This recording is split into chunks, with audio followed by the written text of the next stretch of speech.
What's up, YouTube? What's up, Facebook? I appreciate everybody so much for being here. And I want to talk about a recent report. I got a few things I want to talk about, but this is very important and I think very interesting.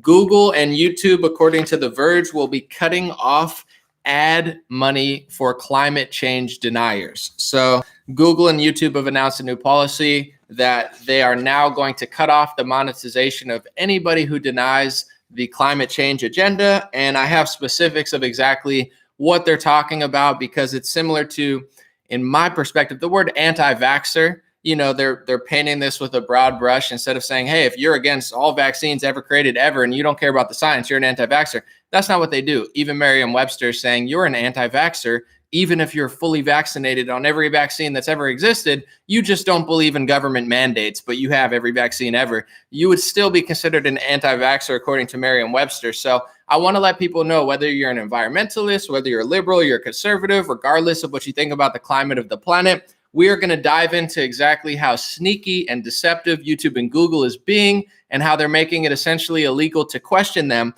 on things that are constantly changing and evolving. I'm not a denier. That's the dumbest thing in the world, to deny climate change. I mean, winter, summer, spring, fall, you have the shifting of all sorts of weather all over the world, volcanoes, glaciers. I mean, God is great. The world is a beautiful place. I'm sure there are people denying it, but what does that even mean to be a denier? It's like, who deny what? Are you standing in one area and the temperature never changes? Of course, humans have an impact on the earth, which we're going to talk about, but they're being very deceptive with the language. Now, I want to show this to Facebook real quick, and then I'm going to show it to YouTube. I just thought this was the funniest thing I've seen all week. It's the New York Times. It says, Biden's push to vaccinate the world is not enough, experts say. I'll hold it up for Facebook real quick, and then I'll hold one up for YouTube. Read that aloud with me. It says, New York Times literally published this recently. It says, Biden's push to vaccinate the world, sorry about that, is not enough. What? Biden's push to vaccinate the world is not enough, experts say. I'm just curious, like, I read the article, it's funny, but it's like, is there another planet they're trying to vaccinate or something? Like, he's pushing to vaccinate the entire world, but that's not enough.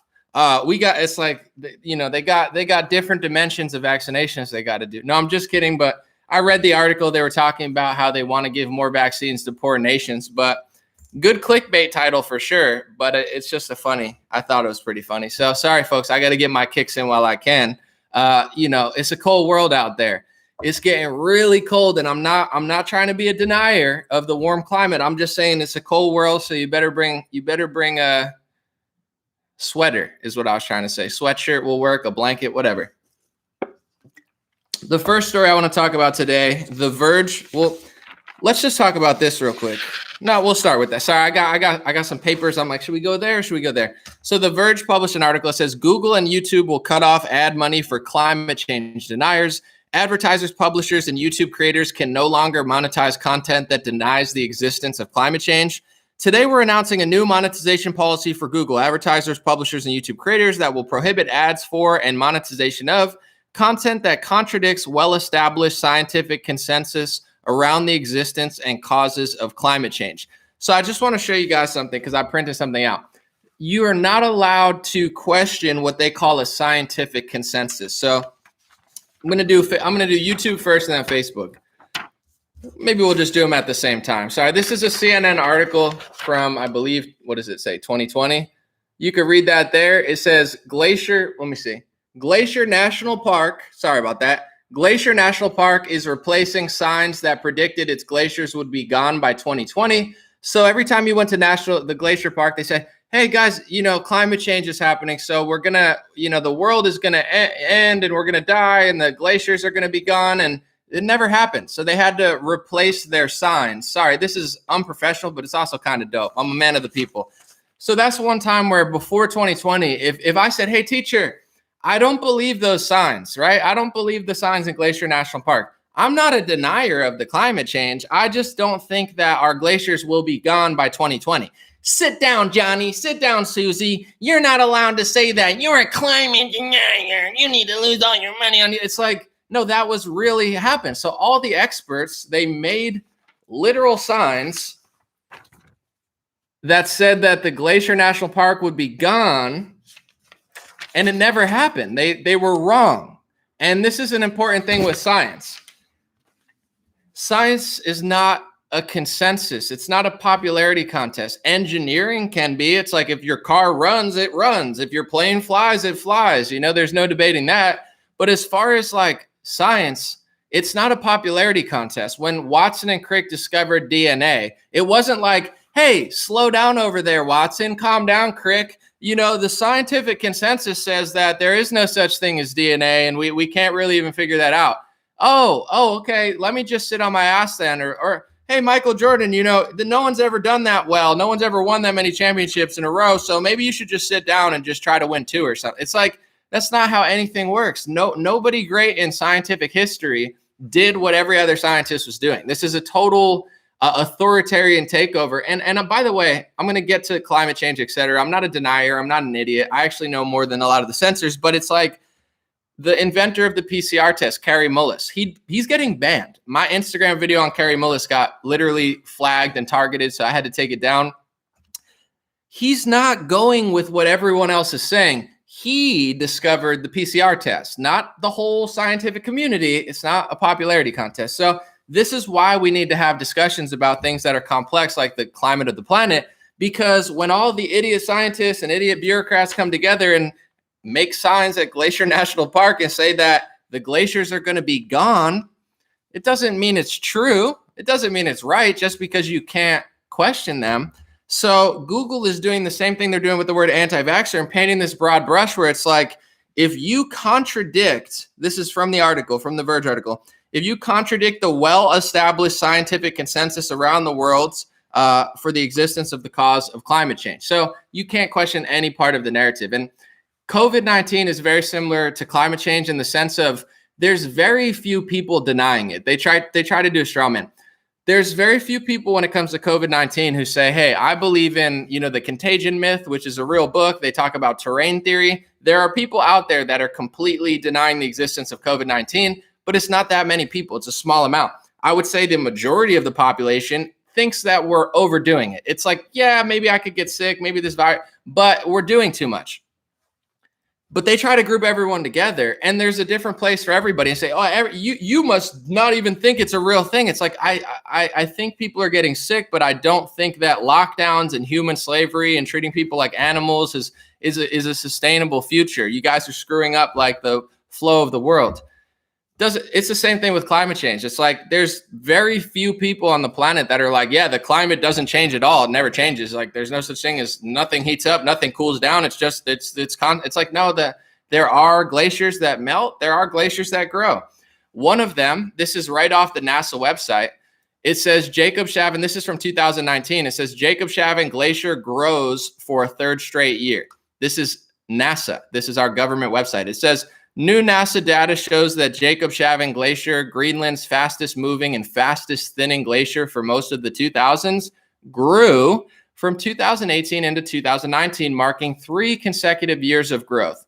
I'm going to repeat that again. They consider this the fastest thinning glacier. This is the fastest thinning glacier of the 2000s that grew and got bigger for 3 years.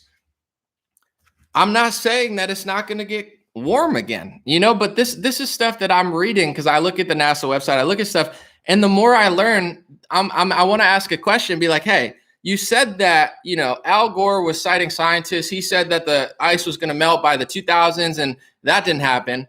And then Glacier National Park said they would melt by 2020, and that didn't happen. And many people have been predicting certain cities underwater, and that didn't happen.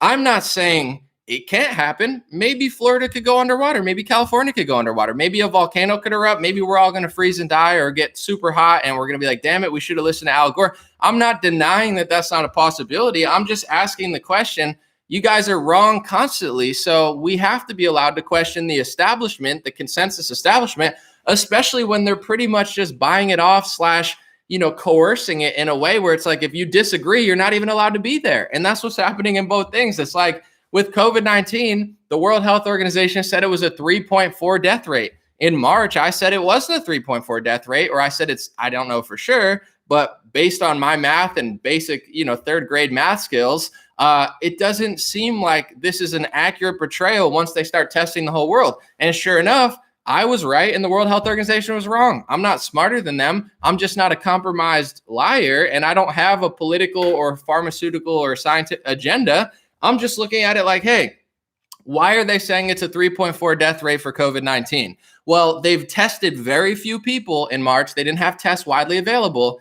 And out of the people that tested, around 3.4% died. So that's a 3.4 death rate. And I'm thinking in my head, once tests, become more well rampant and people that aren't sick or rich people, more people can access them. Well, probably less people are going to die on this. More people are going to die, but there's going to be more people getting tested. And that's the percentage. You take the percentage of people getting tested versus the percentage of people dying. I was right. The World Health Organization was wrong. They time and time again make predictions that are false, and you're allowed to say the glaciers are going to melt. You're allowed to say that the national park is going to be underwater. It's going to be gone, but they've been wrong, and it's okay. But what's not okay is trying to frame it as these conspiracy theorists are questioning us, and anybody who contradicts the well-established consensus. This is the biggest lie and the biggest fraud in the scientific community right now, that it's a consensus, that it's a popularity contest. And if enough high-level people or enough agencies or enough industries or enough corporations or whoever they're going to, people like Fauci, if they say it and everybody falls behind them, that you're not allowed to disagree. It's not even possible. So it's very, very sneaky, and it's a very interesting thing to watch, in my opinion. This is from 2021, March 9th. Interesting, right? Right before, and I'm not starting a theory. I'm just saying it is interesting timing. March 9th, right before the lockdown, Jeff Bezos announces plan to spend $10 billion by 2030 on climate change. Amazon CEO Jeff Bezos plans to spend $10 billion invested in the Bezos Earth Fund. It's interesting. I mean, it's nice. It's his money. He can do what he wants with it. But it's like, that's big money, $10 billion. So where's it going? How do you... Hey, I'm going to spend money and I'm going to change the climate. It's like, you could try. I'm not knocking it. I'm not saying it's not possible. But if I spent $10 billion in Bezos, we could have two different strategies, right? He might say, I'm going to set up carbon things. I'm going to pay this person. I'm going to plant trees. And I could say, well, I think we should do this with the $10 billion. The point I'm getting to is there is a conversation. You don't have to agree with what Jeff Bezos is doing with Amazon, and you don't have to agree with what he's doing with his money. But this is what the elites are going to do now. They're going to put their money behind this agenda that you're not allowed to question. And it's just disgusting. So, it's predictable. It's obvious. I don't really care if they demonetize this video on YouTube. To be quite frank, I don't care if they demonetize my whole channel on YouTube. F YouTube, excuse my language, but they don't allow me to grow organically or naturally. I've had probably some of the worst fortune on YouTube, so I could care less about the entire organization. And Google is a complete, rigged fraud at this point. But I just hope more and more people realize, and I hope that I could get through to liberals, because what they're doing, in my perspective, is they're stopping people from actually cleaning the planet. So, for instance, I'm going to give you an example of how climate change and all this stuff doesn't always encompass the whole story. So in Long Beach, there's a bunch of ships on the port. And recently we had a huge oil spill, over 100,000 gallons. They're destroying wildlife, fish, oceans. Oil spills are bad. Why did that oil spill happen? I have to look into it more, but they're starting to say that there were so many cargo ships out there that maybe one of them dropped an anchor or something. And I got to look more into the story because it's evolving, but we have a backup. Why do we have a backup, right? We have a backup because we locked the country down for a few months, and now we don't have enough workers and nobody's working anymore because they screwed up the whole planet with their lockdowns. So that leads to a huge oil spill. Who's talking about the oil spill? Well, Bezos doesn't care about the oil spill. He cares about climate change. Bill Gates cares about climate change. They're talking about climate change. So it's like, you can't question their lockdown. Their lockdown leads to a backup. The backup leads to an oil spill. So that caused that to that. It's not to blame them, but they were partially responsible. But they're unquestionable. No, if you question our lockdown, you're a conspiracy theorist. So they're destroying the environment. It's the same thing if you look at Los Angeles and San Francisco, two of the most liberal cities that probably have more environmentalists than ever. It's a disgusting environment. San Francisco's disgusting. I love LA, but LA's disgusting. If you can't even clean your own backyard, how the hell are you going to clean the planet? Change starts with you. Gandhi said, change yourself to change the world. And he was right. If you can't even clean your city or your street or your neighborhood, how the hell are you going to clean the whole planet? You're not. They lied to you. Go outside and sweep your disgusting neighborhood and try not to get slapped by a crackhead with a fish in his hand or a pitchfork, whatever. They carry a bunch of random stuff out there. But it's like, and not only does that happen, but the reason, if you talk to, I've talked to elders in Santa Barbara, et cetera, and they've said the reason we clean the streets, besides the fact that nobody likes to live in a disgusting neighborhood, is because we've always known, being a beach town, that when all the crap that's on the street, when it rains, it all washes into the ocean. So your oceans are going to be polluted. You're going to kill the animals. You're going to kill the dolphins. You're going to kill this stuff. So it's not just like, yeah, clean the streets because it's ethical, it's enjoyable, clean the streets because it's not nice to have a bunch of homeless, but it also destroys the environment. In Los Angeles, what do you think they're doing? Dr. Drew goes on Fox News all the time and talks about it. Dr. Drew is epic. He's like, you're killing sea life. The damage that you're doing with all of these disgusting streets is like unfathomable. And also you could be creating new diseases just from disgusting mainstream media. Is like, there might be medieval diseases coming back. It's like, yeah, because a lot of diseases in the past, I mean, some of them they had cures for, but a lot of it was called sanitation. Humans didn't even always have access to sanitation, and in the world, they still don't. In the dirtier places, you tend to have more filth, lower life expectancy. So you're going back to the medieval ages because you don't clean anything anymore. So these people don't think they're climate change. Like, I'll talk about climate change for sure. We'll have a conversation about it, but clean your shit. And another thing like that is the masks. There's billions of masks in the ocean now. All these plastic masks just floating everywhere. Where are the environmentalists? They don't talk about this because all of the environmentalists, most of them are liberal, and most liberals want everyone to wear a mask. So even though they're hurting and killing animals with all of their pollution, and they did plastic straws, but now they're throwing their masks all over the place, they don't think, the whole movement, and I did a post about it, is being hijacked. Environmentalism has been hijacked, and it's sheep herding people into one direction where you're not allowed to have a conversation. And to anybody who's watching on YouTube or Facebook, maybe there's some sensors or algorithms watching, some AI or, a human being who does stuff. I would love to have a conversation with anybody at Facebook. I'm wide open. I'll talk to anybody. New York Times, Washington Post. My thing is this. Talk to me in a podcast, full thing. We both record it. We both put it up. I'm not doing some sneaky, hey, let's talk to Anomaly for 5 hours and let's just post a second of it. And I'll be like, they'll take chop, chop, chop. And I'm saying 5 different things out of the side of my mouth. I'm not doing that bullshit. I know how the media works. They love to set their tone. I'll talk to any of these people. Before you start censoring, I don't care. I mean, I'm not going to say I don't care, but if you're censoring someone that's really crazy, whatever, but that's not what they're doing. Let's have a conversation about climate change, right? Let's have a conversation about the National Glacier Park signs that were wrong.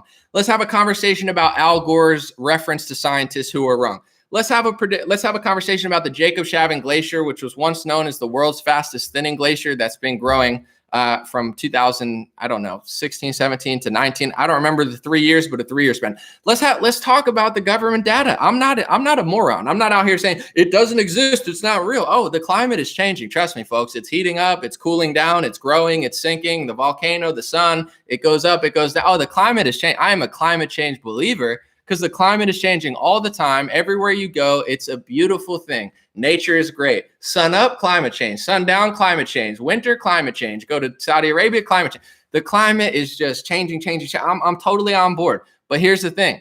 I'm also not an idiot, so I read the NASA data. And NASA says, this is from NASA, I think 2019 or 2020, but if you research their satellites, this is straight off the NASA website, they say, they have a map of it, and part of it's growing, part of it's melting on the outsides, and the whole inside is white, where it's red, blue, and then it's white, which is neutral. And I'm like, how come they don't know if that's melting or growing? And you read right on the NASA government website, and they admit, our satellites don't know what's going on because our satellites, there's too much snowfall, and our satellites can't register how much snowfall is there because it's snowing like crazy. So NASA even admits on their own government website that although their technology is very great, they can't fully measure how much snowfall and melting is going on because it's just not possible.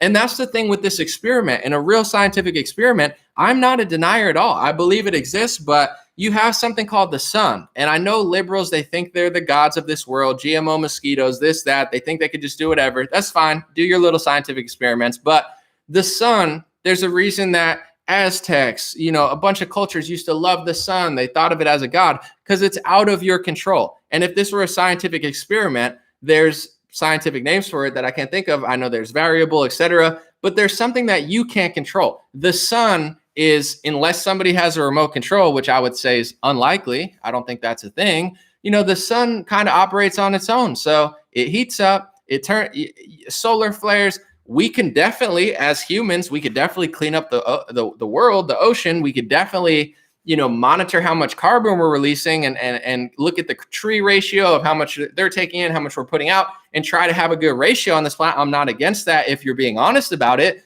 but you can't control the sun. Just like unless somebody can, I don't think they can, you can't control a volcano. So you have to be humble enough, even if you're the smartest scientist on the planet, to say, hey, I'm the best scientist on planet Earth. And I'm still humble because the sun, the volcanoes, the ocean, these are things that even I only understand to a certain extent. I don't know at what point that this could erupt. I have an idea, but I'm not sure.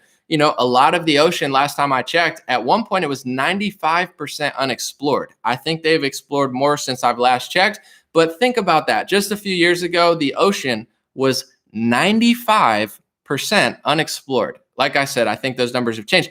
How much of the world is the ocean? If you look it up, it's over 60%. So if you do the math, more than half of the world, according to that, is unexplored. I mean, maybe I have those numbers wrong somehow, but it's like a lot of the world is the ocean. A lot of that is unknown territory. So as great as our understanding is of the world, there's still a lot to be discovered. We find human bones in Morocco. Now, all of a sudden, we thought humans started here, but now we start to think maybe humans started here. We're getting more info. So it's not a denier and it's not an anti-scientific perspective to understand you need people to question the bureaucrats. You need people to question the top scientists, or else we don't have science. We have authoritarianism. And if you look at some of the best civilizations, in my opinion, it leads from people being able to be creative.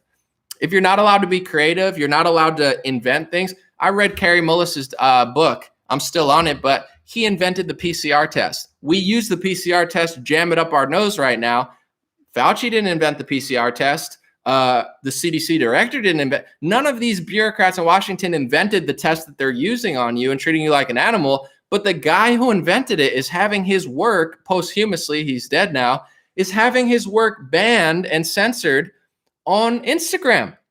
That's how much they care about scientific experts. Who's more of an expert on the test than the guy who invented it? These people wouldn't have thought of that. He's a very smart guy, and he was experimenting with psychedelics. I'm just being honest. I'm not promoting them. He just was, and he was thinking outside the box, and he thought of that shit. Excuse my language.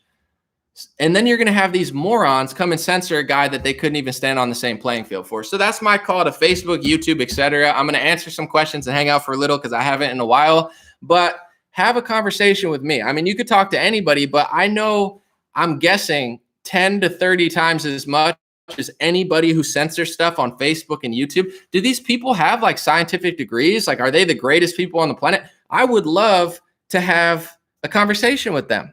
I hope they are smarter than me, but it's like, let's talk about it, because I could reference data, articles, and etc. And it's a very dangerous precedent to go down to say, if you can contradict the well-established scientific consensus, they act like it's a popularity contest because they want a total monopoly. They want a monopoly on science, a monopoly on humanity, a monopoly on what you can and can't do in this world, completely eliminating the U.S. Constitution or, different countries' orders.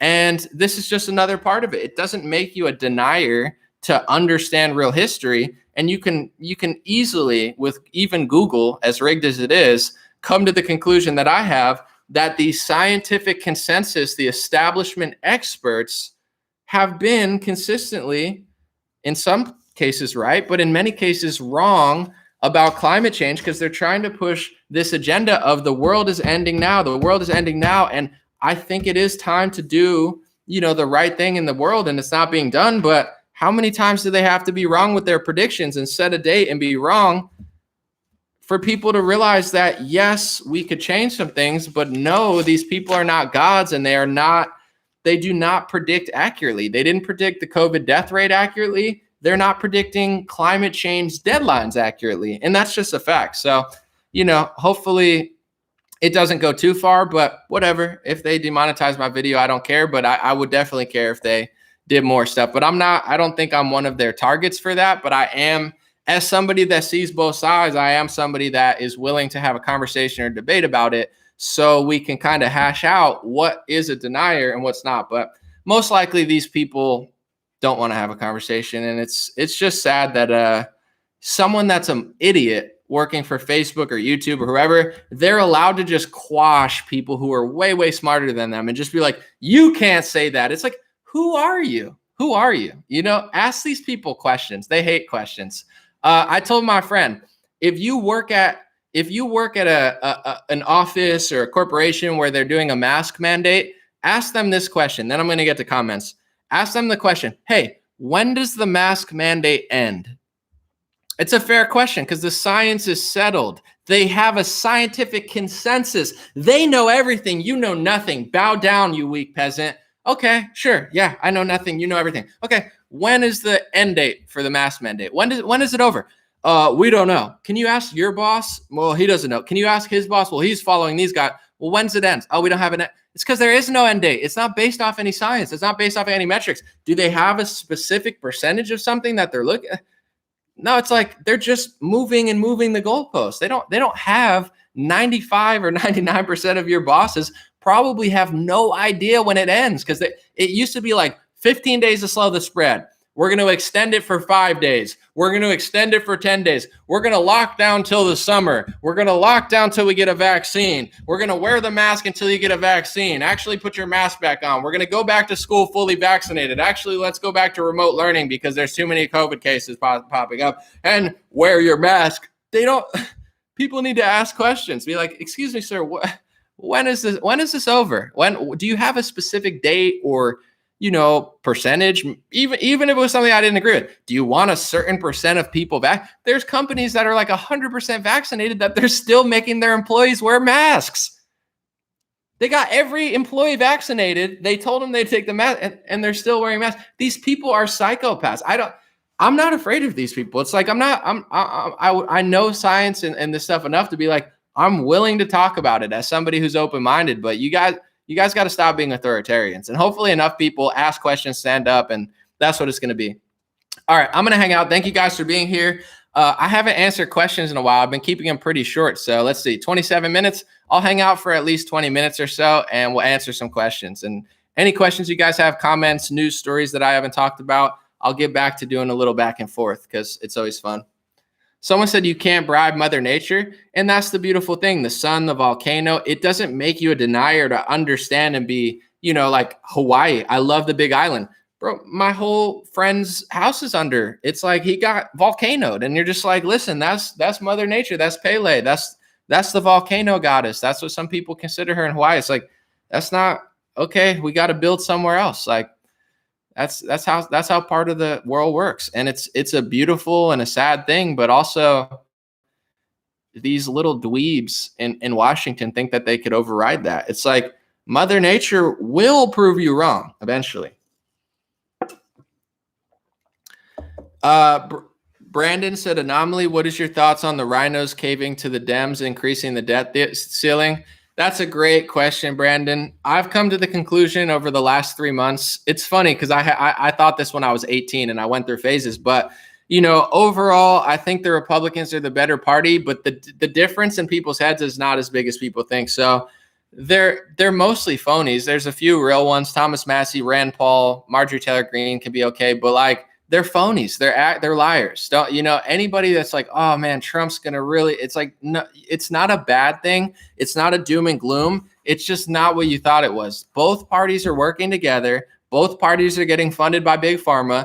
Both parties are raising the debt ceiling. Both parties are printing the money. Both parties are working with the banks. Both parties printed tens of trillions of dollars for COVID and trillions upon trillions of dollars. They're both in on it together. So people got trapped into thinking, well, these guys are cool because they're loyal to Trump. Trump is, Governor Abbott. So they're almost all working against you. They're almost all in on it. So Trump did the great thing of inspiring people to realize the system was messed up. But also the flip side of that is he turned into the system. He did exactly what they did. And now he's convincing people that he's not the system. So it's not surprising. None of this surprises me anymore, because I figured out after Trump sold the vaccine 50,000 times, I was like, okay, it's not what we thought it was. But that's what I talked about in my last thing. And I hope that people get that. Democrat, Republican, the big story is they're all printing money. Trump, Biden, McConnell, Pelosi, they're all stealing your money. They're all printing the money. They're all just wasting money. And they're never going to stop wasting money,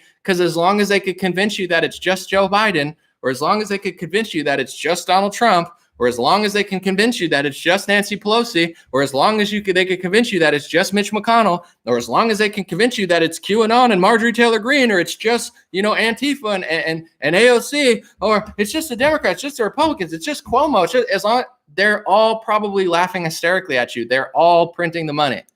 If there's one thing you take from my live streams over these next 2 months, they're all doing it. Trump's doing it. Biden's doing it.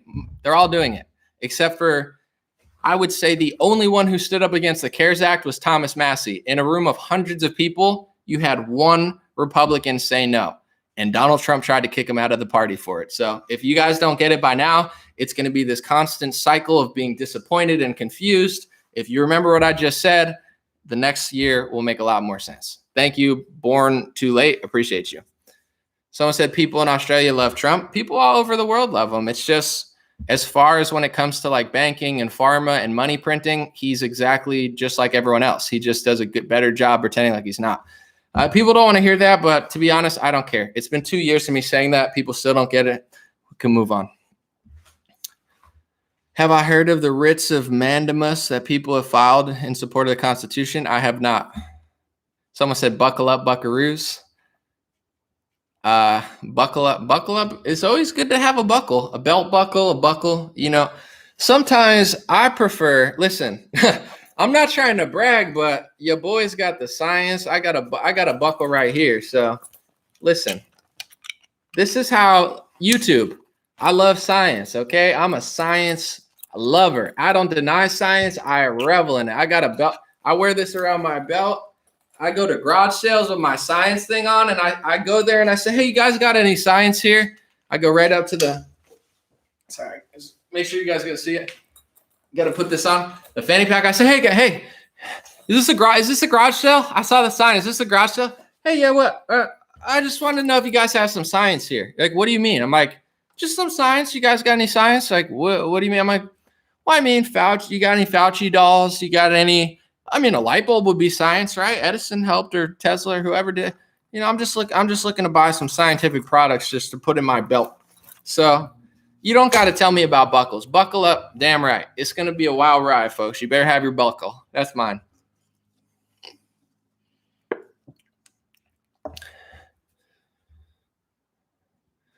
Someone said, my cat says, stop watching your screen and pay attention to me. Well, yeah, I don't blame your cat. Like I am a real person, but right now I'm a hologram in your room, right? Your cat is real. Your cat's a three-dimensional thing saying, meh, and I'm here. Like in my world, I'm real. You feel what I'm saying? I'm three-dimensional in my world, hopefully more dimensional, but in your world, I'm just a screen. You try to touch. So that's what your cat's trying to tell you. Your cat's trying to tell you, I'm more real than Anomaly right now. No, and your cat's trying to say, no disrespect. I like Anomaly too. He goes hard for the cats too. But in this reality, I'm real and he's just a screen. So pay attention to me. And your cat's not wrong. I think you should give your cat a little attention and maybe just listen. You don't got to look at me. You're not missing much. Someone said I should put a pic of Fauci on the fanny pack. Oh, that would be really funny, actually, for my next video. Put a picture of Fauci there and just put it on my head and be like, I really love science. My name is Gerald. My name is Gerald Johnson, and I'm a science believer.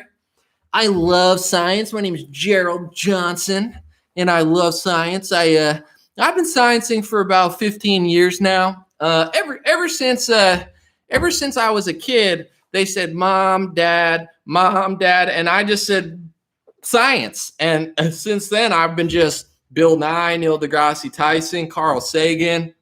I wanted to be an astronaut and a dinosaur hunter when I grew up. And once I hit 23, I really went to war with the climate deniers because they're out here denying the climate. And, if you don't give your money to Jeff Bezos, then how the hell are you going to change the sun? If you don't let Jeff Bezos spend $10 billion, how in the hell are you going to stop the volcano? And these right-wingers always say, oil, oil, oil, oil. I'll tell you, we need to go. Never mind. Hold on. There's something there. Well, I've been trying to do a new parody. I think I actually might do one tonight. Not that one, but I have a different parody that I want to do. That's pretty funny. So hopefully it works out. I should link up with Luke. That would be cool. We talked about it years ago. It just never happened. Like when he was in New York or whatever. Chad said, how big of a deal is the holdup of shipping containers all around the U.S. right now? It's a huge deal, and I'm pissed at it because that might be the reason that there's an oil spill. So, they just sent 124,000 gallons of oil to my beach. I'm pissed. It's like the end of the world movie. And they're going to be like, oh, the climate did this. Listen, the climate does some things, but the climate did not do this oil spill. They're so dishonest. They'll screw up the oil spill and be like, you know who did this? It's the climate. It's like the sun looks down and it's like, shut the, I don't know why the sun sounds like that, but whatever. Am I going to vote in 2022?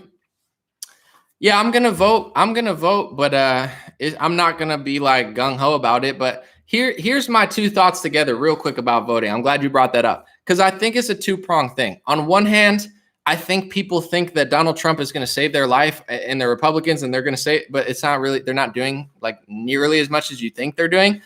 But also, I feel like I feel like the whole Trump from November to January 6th, I'm not saying for sure, I'm not trying to start a theory, but I feel like psychologically it was a trick to not only destroy most of his biggest supporters. Anybody who went to that event because they like Donald Trump is in trouble. So he got everybody in trouble.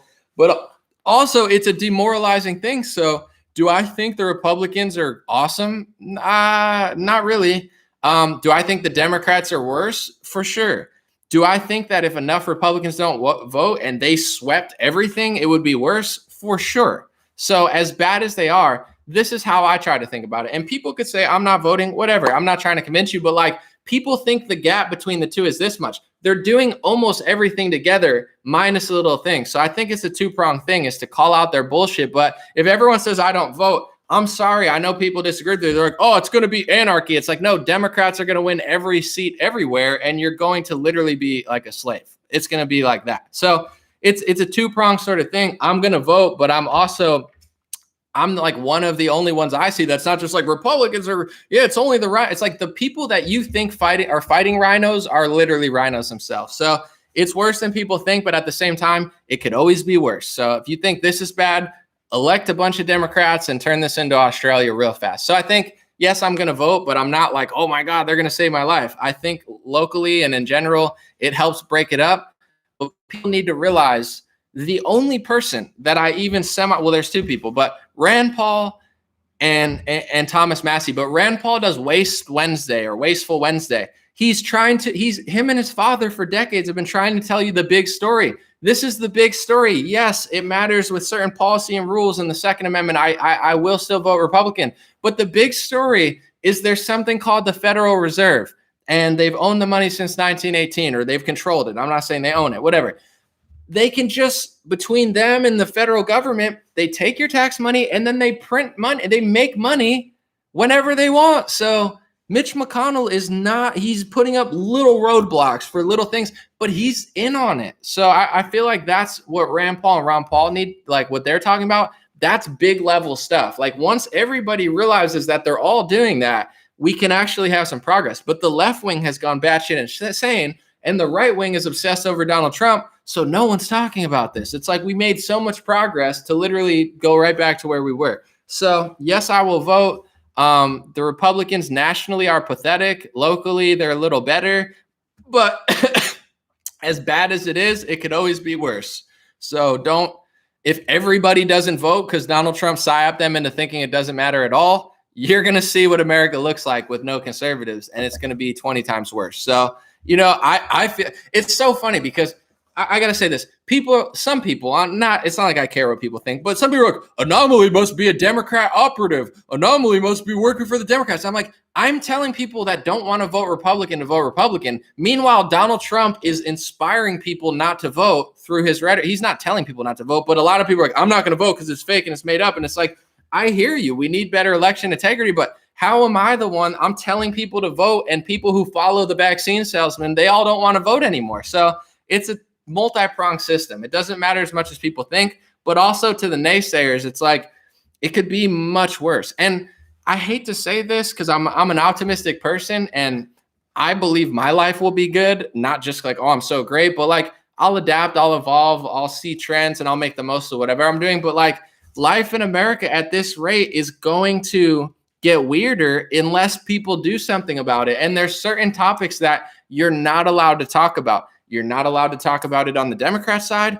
You're not allowed to talk about it on the Republican side. And one of those main things is, if you look at statistics and demographics, the truth doesn't care. They could call you a racist. They could call you a sexist. They could call you a xenophobe. But there's certain trends and patterns that if you think life is rough now, it's going to be 10 times rougher in 20, 30 years. And there's going to be nowhere to escape to. And they're going to say it's a conspiracy theory until it's here. And the right wing's going to say that it's only the far right saying that until it happens. And then they're just going to be another banker idiot who took the money and ran like a coward. So I think I'm optimistic, but things are going to get worse because no one's paying attention to the big five stories. And there's certain things that mathematically, demographically, and scientifically, it's not a hateful thing, but it's just like a math equation over time and birth rates, et cetera. Like, it's going to get way crazier, I think. But bring it on. That's why I'm just getting jacked. It's like, listen, life is crazy anyway. So it gets better. It gets worse. It goes through phases. New York shit.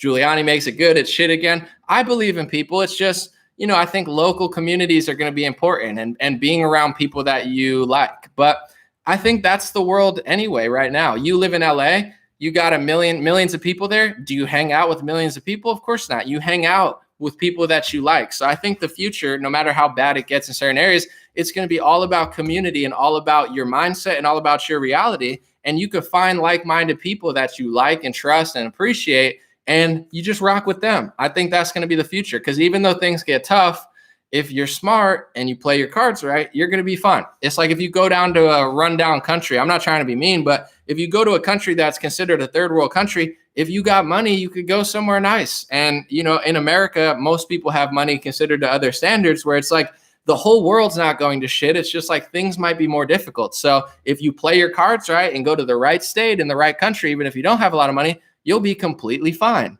If you want to live in New York City and work for freaking SNL and you don't realize what's going on, you're not going to be fine. So I'm not really pessimistic about it, because I think trends nationally are going to get worse. But my life, I don't live in that world. So I'm living my dream. People that I like, athletes, rappers, musicians that I grew up loving, are reaching out to me. I'm hanging out. I'm making my moves. And for everybody that I don't like, I don't hang out with them anyway. So if I got to move, I got to move. But I think there's certain trends economically, demographically, scientifically, financially, whatever, you could put politically, socially, whatever, everywhere. I think those trends are all going in the wrong direction, but the pendulum always swings back. And I think real people want real information. So I think, I'm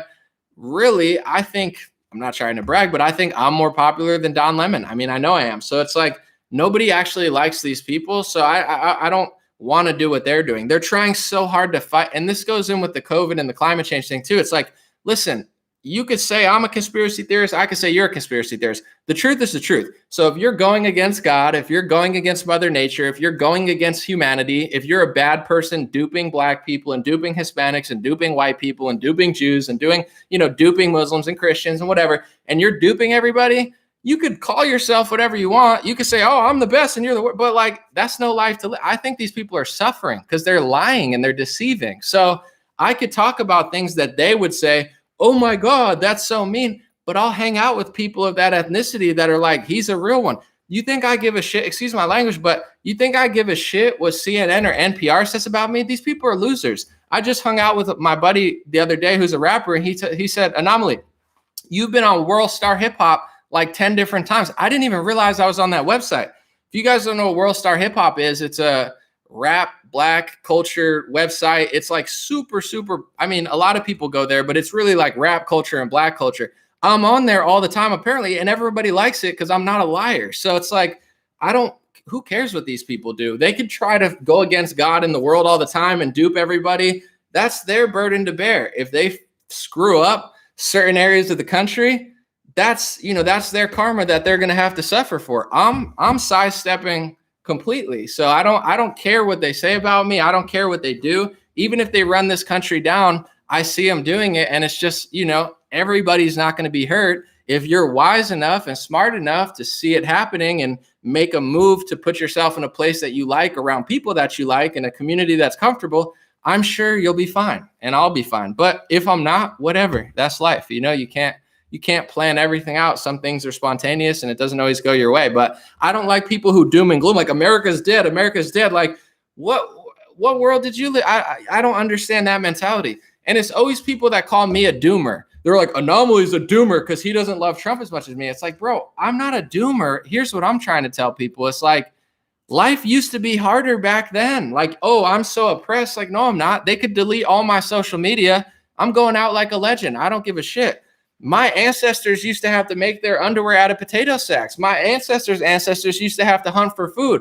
I can hunt. I've done it before, but I'm not hunting shit right now. So I could get Uber Eats after this and someone could come deliver my thing and I could smile, have a conversation with them. We live good right now. So people don't appreciate shit, and that's why we're losing it. And I don't even blame God or the universe or whoever you want to credit. I don't blame them for taking shit away from us. I don't feel like I'm a victim. Oh, America, white people. It's like, no, everybody gets what they deserve. And if you get too lazy and complacent and you don't understand what's going on, life will pass you by and things will change for the next generation. So it's our job to, curve it back in the right direction, and we will. And so I'm not scared. I'm like, it is what it is. If shit gets crazy, I'm going to be like, well, I'm glad I got to enjoy that. Now it's on to this stage, and things will get weird, but they'll also get better again. I will not accept this apocalypse. I'm trying to flip it to the Renaissance. And if they want to go acting crazy and doing all some weirdo stuff, that's a huge burden to bear.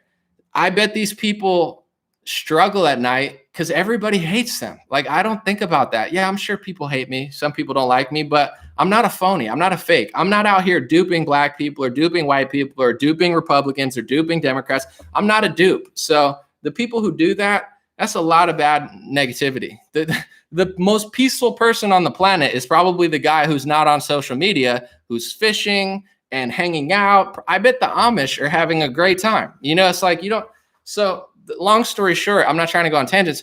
Create your own reality, with your friends, your family, your loved ones, yourself, your job, and figure out what you like and how to accomplish it. And then just ignore a lot of the other bullshit. Don't be lazy about it, but don't stress about it. Do what you can and then keep it moving. Can I do something about this? Then I'm gonna do it. Should I focus? And if I can't do anything, why am I gonna freak out about headlines every day? And I see people on, dude, they're showing me, yeah, what? Yeah. Like, oh my God, Anala, did you see Los Angeles is gonna mandate vaccine? Yeah. What do you think about that? I think it's expected. LA is psychotic. I think I would be shocked if LA's mayor came out and he's like, I'm going to stop mandating vaccines. I'd be like, what? He's going to stop, man? Like, that's shocking. This is not shock. This is like clockwork. I'm like, dude, check my tweets from 2019. I predicted this 3 years ago. I'm waking up, looking at the sun. This shit, it don't faze me. Someone said, but parents going against school boards are domestic terrorists. You said that in all caps. I know. You don't have to tell me that shit's crazy. I got a phone call from the agency that must not be named. You think I don't see that they're doing this? They're trying to low-key do the shit to me. You think I don't see? I don't care, though. I'm not going to let those people take my confidence away. I'm not going to let them take my peace away. They want to take your peace. Just like they want to take those peace, the board member parents' peace. I'm sure some of them are a little crazy, but most of them probably just want the school to stop being psychos. It's crunch time, folks. It's fourth quarter. I'm not sweating. I don't care. Do what you got to do. If you want to go crazy, go crazy. But I know who I am, and yeah, they're going nuts on everybody. But whatever, it is what it is. Do something about it, and then move on. I hear you. They're cracking down on everybody, but I don't want to sound too confident because God is great, and there's gonna be a moment where life is like a wave. I'm gonna be down and out again at some point. I'm sure, no question. It's obviously gonna happen. But right now, I see what they're doing, and you want to write an article about me? I'm gonna write an article about you. You want to try to throw my name in the dirt? I'm gonna defend myself. So I see the moves they're making. It's just like, yeah, they're doing all this crazy stuff, but if you have God's favor and if you're in the right, then it is what it is. I know people don't want to hear that, but in order to be like, sometimes it's something crazy that defines you as a legend. Like Muhammad Ali, obviously he won a lot of boxing matches. That's why he's the best. But he also didn't want to go kill people in Vietnam, and he stood his ground, said, I got no problem with these people. Was that hard for him to do? Of course. Did they take things away? Of course. Did they make his life miserable? Of course. But that made him a legend. That made him a bigger legend. So that's life. Like things are not easy. I'm not saying it's right. I'm not saying you should accept it, but freaking out about it is not gonna do anything. We gotta just be like, listen, this is what's going on. What are we gonna do about it? What moves are gonna be made? And I'm sure a lot of parents are gonna say, listen, I'm not a terrorist. I'm peacefully and respectfully going to have a conversation with the school board.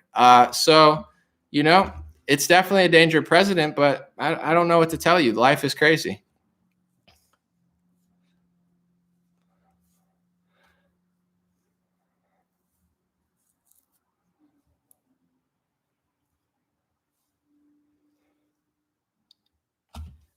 Let me see. Someone said, man, you bounce. I'm going to read this because this guy's like pissed off at me or something. Paul says on Facebook, this is why I haven't read comments recently. Man, you bounce off the walls. This is Paul. Man, you bounce off the walls. Stay off the caffeine, etc. You confuse me, and I have a high intelligence, high IQ. I need Dramamine. I'm feeling seasick. You are going everywhere, but you don't come back to your first conceptual thought. It goes everywhere and almost nowhere. Bro, you should work for Pitchfork or something. You're like a professional critic. Relax for a minute. Even when you take a drink, you almost drown. Bro, I feel like you want to be the next like J.K. Rowling or something. You're like, when you drink, you almost drown. Like you want to be like a fiction writer. You want to be the new Stephen King. You're like Anomaly. You're so drunk off the caffeine that you're drowning in the coffee. It's like, bro, go get a subscription to like, blogspot.com or something and start clearly you're high IQ, but not high enough IQ to turn off the channel and like focus on your dreams, bro. I don't know what to tell you. If you're such a great analyst, you should make your own channel and maybe I'll even promote it if it's good enough. But if you're just like a professional critic writer, you should take that linguistic, craft that you have and go put it towards like a sports blog or write a book or something. And, hopefully you could capitalize off that, because complaining about me bouncing off the walls and saying I'm drowning, it's just a weird vibe. It's funny. I could make fun of it and everyone would laugh at it. But as far as like, I don't know what to tell you, bro. Maybe it's a little projection coming out. I said, I'm not trying to get personal, but someone texted me the other day and was like, are you like a chick was like, are you a narcissist? And I'm like, are you having a conversation with yourself? And then she started talking about, oh, I do have this and that. I'm like, are you talking to me or are you talking in the mirror? Because I haven't even talked to you in a while. I'm not even having a conversation with you. And you're out here saying shit. They're like, are you a narcissist? I'm like, are you talking to the mirror? Because I'm doing work. I'm not even paying attention to you. Oh, yeah. I do think about that. So I'm like, of course, this is not a therapy session. I charge $1,000 every 30 minutes for my therapy session. So if you want to have a conversation with me, it's fine. If you want to go into like therapy and blaming me for shit that you're doing or something, then it's like, you gotta contact Robert@dreamrare.com. I have a manager for that now.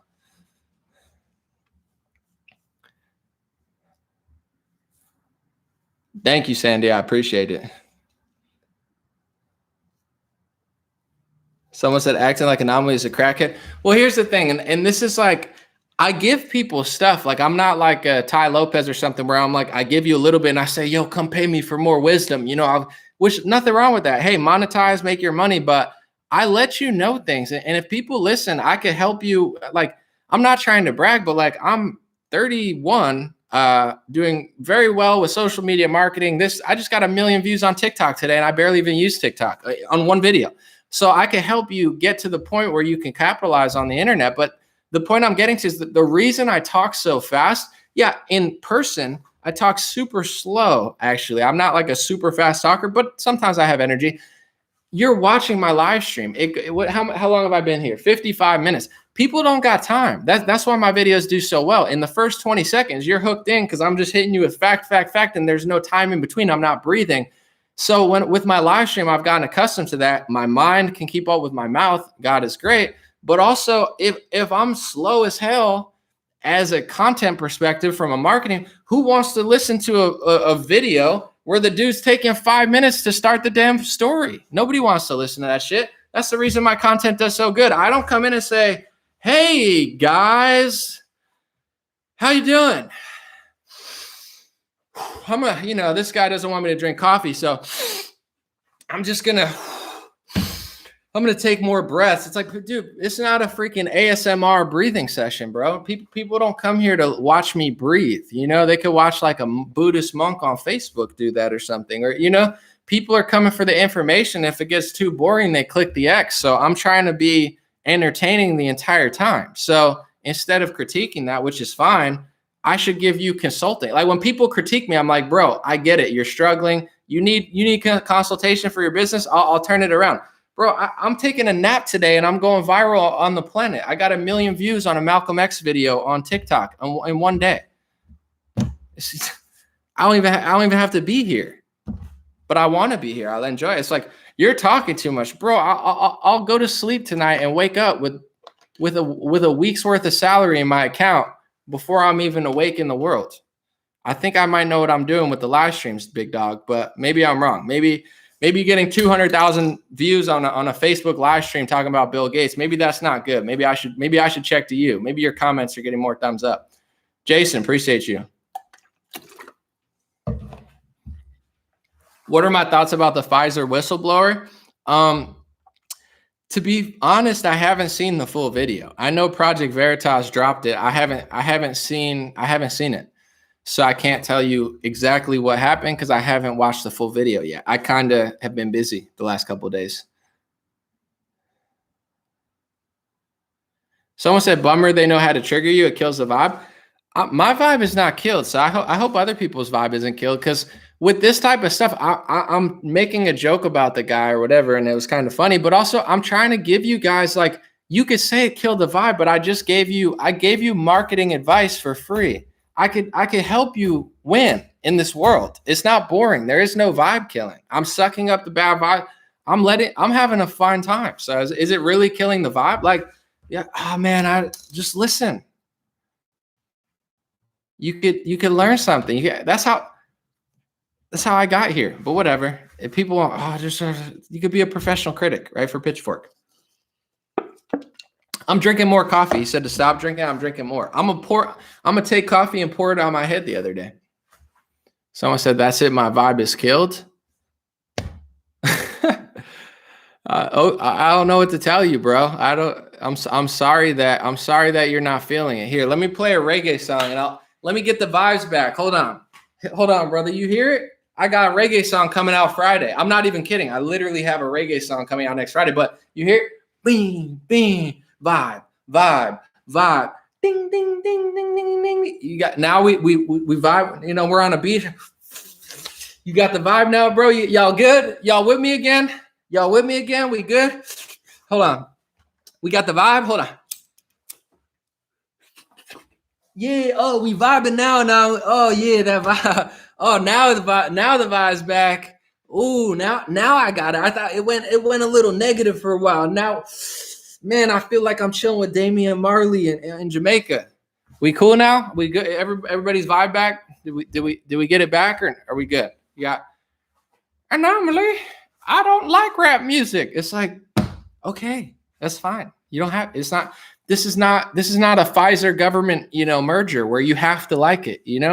People act like I'm keeping them here. Like, dude, I'm like, bro, click the X button. What? Oh man, this ain't Pfizer meets the government where you got to get it or you can't join society. I'm not out here grabbing your phone. Oh, you're gonna watch this whole live stream. It's been an hour. You're gonna watch it for 3 hours. People act like I do that shit. Normally, I don't like watching for 2.5 hours. I don't blame you. Whenever I watch a long live stream, I fall asleep or I click X. Like, you don't have to be here, and somebody could join in later, and maybe they just catch the end, and maybe you catch the beginning. I'm not forcing you. It's okay. Maybe you catch 10 minutes. Maybe that's all you want to catch. That's great. Catch the wave and get off. That's fine. People act like I'm forcing it. Well, I don't like the long videos. Well, lucky for you, I have more short videos than anyone on the planet. I have over 1,000 short videos. How many? Your favorite other content creator has like 12 videos. I got freaking 10,000 videos or something. Go watch the other one. It's all right. Well, I don't like that song. Then don't listen to it. Oh, my vibe. Anomaly, you're killing the vibe again. All right, let's get the vibe. We vibing or what? My gosh. Someone said people are paid to trash your show.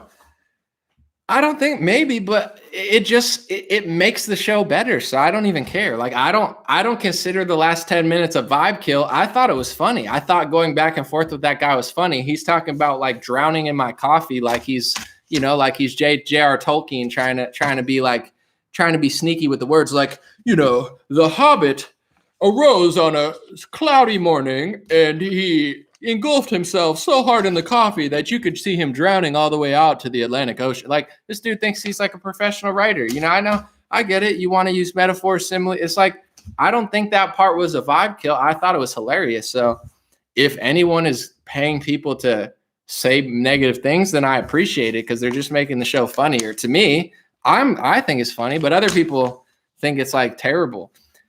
I'm a nice guy. I'm a calm guy. But I also like to compete and stuff. I like to make jokes. Like with my friends, I like to make jokes about them. Like my friend had a green shirt on today and it looked like a peppermint. I was calling him Peppermint Patty. And, he said it was from Lululemon. I was like, we were just clown. Like, it's okay to go back and forth. I like to hoop. I like to do other things. It's okay if people don't like, I could talk shit too. It doesn't mean I'm having a terrible, I think it's hilarious. I love talking shit. But when I'm doing news analysis, like normally in a 10-minute video, yeah, I'm not going to start talking shit to my audience because that's a little weird. But when I'm actually just being a normal person in front of my camera and someone says something, I don't see how that would even affect the show. It just makes it funnier. So I'm sorry if I killed someone's vibe. I got my vibe killed. My microphone just fell over. Oh no, the deep state just knocked my microphone over, folks. We got something. No, I'm just kidding. It was just me, but it's okay. Someone said, Maureen said, so refreshing to hear the truth about the government, and I like coffee, so there's that.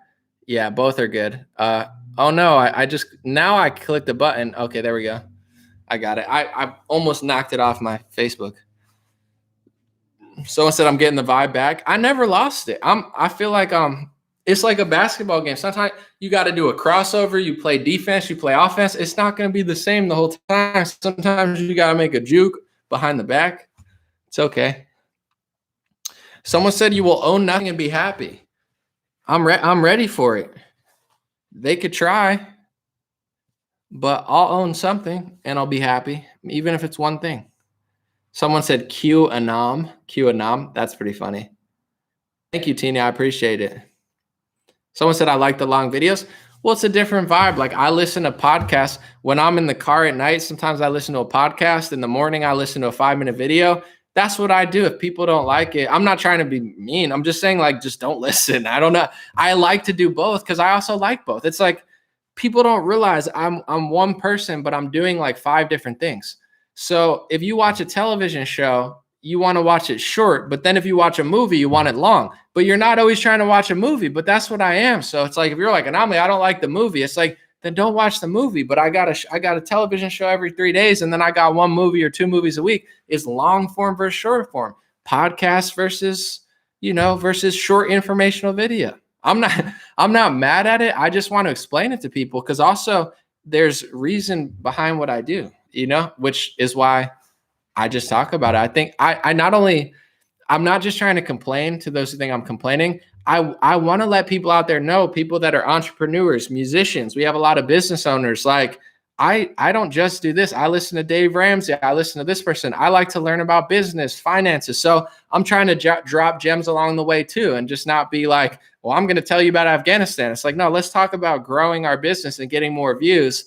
So hopefully if people listen and don't complain, there's little gems there. Someone said, let's go, Brandon. It's what they were saying. They were saying, let's go, Brandon. Or maybe it was, let's go, Biden. I think that's what they were saying, right? Did factcheck.org get that one or no? I think, Reuters. No, I'm just kidding. But who even listens to the media and is like, oh yeah, they're really bringing it in hot. Someone said, I like the long videos. Thank you, Susan. Yeah. It's timing. Sometimes you don't got time. Sometimes I listen to a live stream and I fall asleep, and then I wake up and someone's yelling at me and I'm like, I forget that it's like a 3-hour live stream, but whatever. All right, let's go. Let's get like 2 more questions and then we'll go. Someone said, let's talk about money. What do you want to talk about? I mean, I'm trying to learn investments, stuff like that. I'm not an expert, but I definitely would like to know more, so I do the right moves. Someone said, I need a business advisor. I'm starting a health business to educate people. I wish I could afford Anomaly. Well, I'm semi joking when I say I'm $1,000 a half hour. I'm just kind of joking. I mean, I don't really know because I haven't done it in a while, but like, when people are hating on me, I always just make up a huge salary. I'm $100,000 an hour. I just say that to people who are being annoying because I don't want to work with them. But if you literally wanted to work with me, I could do it, but I'm kind of just too busy now, so I don't really do that much. But in general, just listen to what I'm saying. As far as TikTok, Facebook, YouTube, Instagram, there's reasons certain things work. And of course, they're always going to have algorithms and shadow ban. But if you're humble enough to understand what's going on and learn and evolve and question, and you can have success on platforms. For a business owner, you got Pinterest and Etsy, and there's whole worlds that I'm not even tapped into. There's people making millions of dollars off Etsy, and I don't even use it. So, there's untapped potential everywhere, but you don't have to pay me. Just, I guess, do your best, work hard, be persistent, and be open, I think certain people have talent. I think certain people have skills, but you have to understand, if people like, if Kobe Bryant never practiced, he wouldn't be as good as he was. You got to really have a mindset where you're going to work hard. So if you really like your business and you really want to be successful, I think you can be, but it takes years, decades. So, a lot of people do a little bit and it doesn't work and they say, oh, whatever. It takes a long time. So I think anybody that wants to be successful, you don't need to, you can pay somebody for consulting, but the message that probably every life coach will tell you is, how bad do you want it? Do you want to do this? Then it's going to take years, and you're going to have to be humble enough to be like, oh, well, this isn't working, and not get frustrated. Everything happens for a reason. So I'm gonna drop some gems. With rappers, there's some rappers that suck lyrically, right? And people say that rapper sucks. He's just blah, blah, blah. He's not even right. But there's got to be a reason that it's going so well. So when I was younger, I used to be more of a hater. That rapper sucks. That rapper can't rap. That trap song is trash. As I got older, I don't have to like it, but I'm not a hater anymore. That hate gene that people have, I don't even have that. That's why I can't relate. I'm like, I don't pop into people's live streams that I don't like it, or people that I do like and talk shit. It's like, I don't have a hater gene. I eliminated that 7 years ago. That's why I'm successful. So why is it successful? If that rapper sucks lyrically, well, his melody must be good. If his melody is not good, his beat must be good. If his beat's not good, his manager must be good. So if you really want to be successful, you got to learn why something is successful and then how to do it yourself. You don't want to copy somebody, but there's a certain recipe that works in every industry where it's like, is your product good? Well, first, that's a good step, right? Make your product as good as possible. That's the best you could do. But then once you have a product, people got to see it. How do people see it? Well, you got to figure out how to get people to see it. If people aren't seeing it, there's two types of people. They get frustrated. Oh, nobody's seeing my product and I deserve this. I deserve this. My product's so good and they should see it. Well, that's not how marketing works. When I first started rapping, the reason I got 1 million views in a year, I wasn't that good. I was pretty good, but I wasn't that good. The reason I got so many views is because I was humble enough to know that no one cared about me. I didn't go into it, oh, I'm a white rapper, I'm so great. I'm like, no one cares about me. I think I'm good, but no one cares about me, and why should they? How do I get people to care? How do I get people to see it? And the reason I got everyone to see it is because I knew nobody wanted to watch me, and I had to figure out how to get in front of people's faces. So it's the same. That's business. That's macro business outside of the micro. This is going to help you more than any $20,000 consulting, where it's like you got to be humble enough to confident enough to make it, but humble enough to know people don't care and they don't have to care. So that a lot of people miss, I think. They say, oh, well, it's not working and people should like it. It's like, no, it takes a long time, and it takes figuring out how to get in these places. So that's all I'm going to say. I could go deeper into it, but like I said, that's a fee. For haters, I'm $100,000 an hour. For good people, you email me at robert@dreamrare.com. We could work something out that works with your budget. But for haters, my prices increase. You're cool? Oh, I could rock with you for $1,000. Oh, you're not cool? Ah, shit, I'm $1 million an hour. Sorry, I'm very stressed out now. So, we got different rates for different folks. We discriminate against haters. Anybody that's a hater, their fee is raised $1 million. It's off the charts. Someone said I will, but I also don't want to take your money. So you can if you really need it and you have a budget, but really just listen to what I just said. That will help you more than most stuff. I could micro go into how you do it, but that's the big picture. But you can pay me too. That's fine. Someone said I'm not humble. I'm a smartass. Well, humor is good. It's good to be funny, right? If you're sarcastic and funny, that's cool. But I think there's like a multifaceted combo that makes somebody, great at anything, whether it's Michael Jordan or a great musician. You have to be confident, even borderline cocky to an extent of like, you need the mindset of like, I'm great. I'm going to be great. So you need to have self-esteem. But you also need to have self-awareness of like, yeah, I'm also a human being. Yeah, there's things that I don't know. In order to be great, you need to be confident, but you need to be humble enough to learn what you don't know so you can figure it out and know your strengths and weaknesses. So I think that macro, it doesn't matter if you're a basketball player, you're trying to run an Etsy, that combo is going to make or break anybody on this planet. Confidence and self-awareness. I know who I am. I'm not perfect. I'm not the best. I'm not the worst, but maybe I could be the best at something if I work my ass off and, teach myself these skills and then figure out why it doesn't work and then work harder and outwork people. So Michael Jordan physically was not the greatest basketball player ever. LeBron James physically is way bigger and stronger than Michael Jordan ever was. But Michael Jordan's mindset is on another level of LeBron James. That's why he won more. And maybe LeBron will win more because he's good. But Michael Jordan's mindset is what made him great. Yes, he was an athlete. Yes, he could jump high, obviously. But he if he didn't work hard, he never would have been Michael Jordan. And if he wasn't like a psycho winner, he wouldn't have won. He's competitive. He did not want to lose. I'm similar. When I play sports, I'm not trying to lose. I'm not trying to be a loser. So I don't win all the time, just like Michael didn't. But I don't know. That's how do you win 6 championships? You got to want to win and you got to try hard.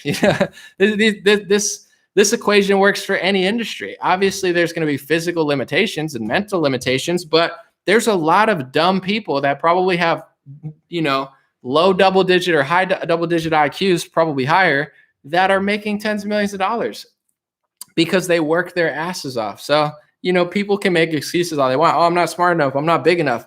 You never seen a small fat singer? Like, it's like, oh, I'm not pretty enough to make. It's like, I'm not being rude because she's beautiful in my eyes, but Susan Boyle made a killing and people love the fact that she was like a normal woman, Same with Adele. Her voice is so good, but also it's like, oh, she's not another one of these like bubblegum pop stars. People loved her. So you don't physically, mentally, whatever it is, there's going to be pros and cons. But if you have a strong mindset, you could do anything. It's like Ed Sheeran. Oh, I'm the basic normal. I'm your best friend. I look just like your friend with orange hair. It's like, there's a role for everybody. I'm not, oh my God, this guy looks like that. It's like you create your lane, you make it, and you do the most with what God gave you. Everybody's not going to look a certain way. And there's going to be a lot of people who look a certain way that never do shit because they, for whatever reason, just never put in the work or make the wrong moves, or who knows. Someone said Adele is a downer. I'm just using an example where it's like there's 6'5" singers and there's 5' singers. There's fat singers, there's skinny singers, there's black singers, there's white singers. Like there's Asian singers. That's the world. You could do whatever you want to do if you work hard and gain confidence and also figure out what you're not doing. I think that's one of my best skills is probably self-awareness. I'm far from perfect. I make mistakes on a daily basis. There's things but I'm self-aware and I'm always definitely trying to get better and realize what I'm not doing. And that's the first step. So I think, self-awareness goes a long way for anybody. Just being honest. That's like being honest with yourself. That's all it is. If you're not honest with yourself, how could you be honest with the rest of the world? So if you're honest with yourself, I am who I am. Yeah, you could maybe lie to yourself a little bit and try to get better and work hard, but just be honest. I think it goes a long way.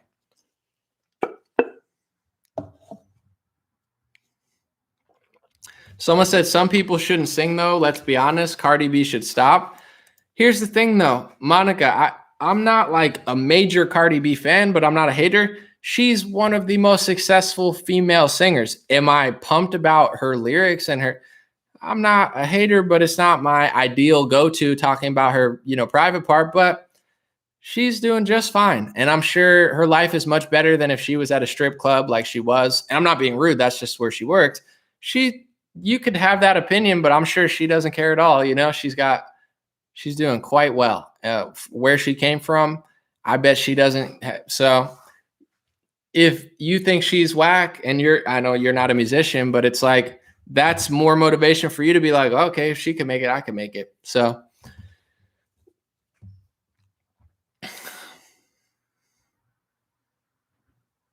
Anomaly, I like this shirt. I don't know where someone gave this to me at a protest. They were like, Anomaly, I like your videos. Can I give you a shirt? And I said, sure. He seemed like a nice guy. He's like, can I go get it from my car or something? I said, yeah, sure. So he gave me the shirt and I wore it today. I'm not quite sure where I got it. You could Google it though and try to find it. Someone said I did get to see Tina Turner. That's dope. Music is a beautiful thing. I love music.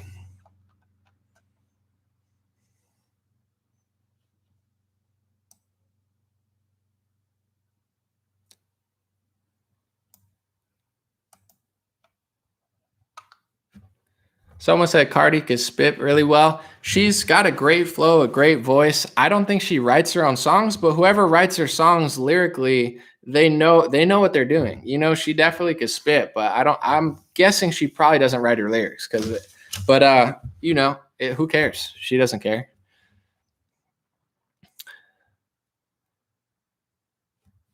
Let me see. Someone said, just sharing your videos, they all stand down, lay low. I ain't going to lay low.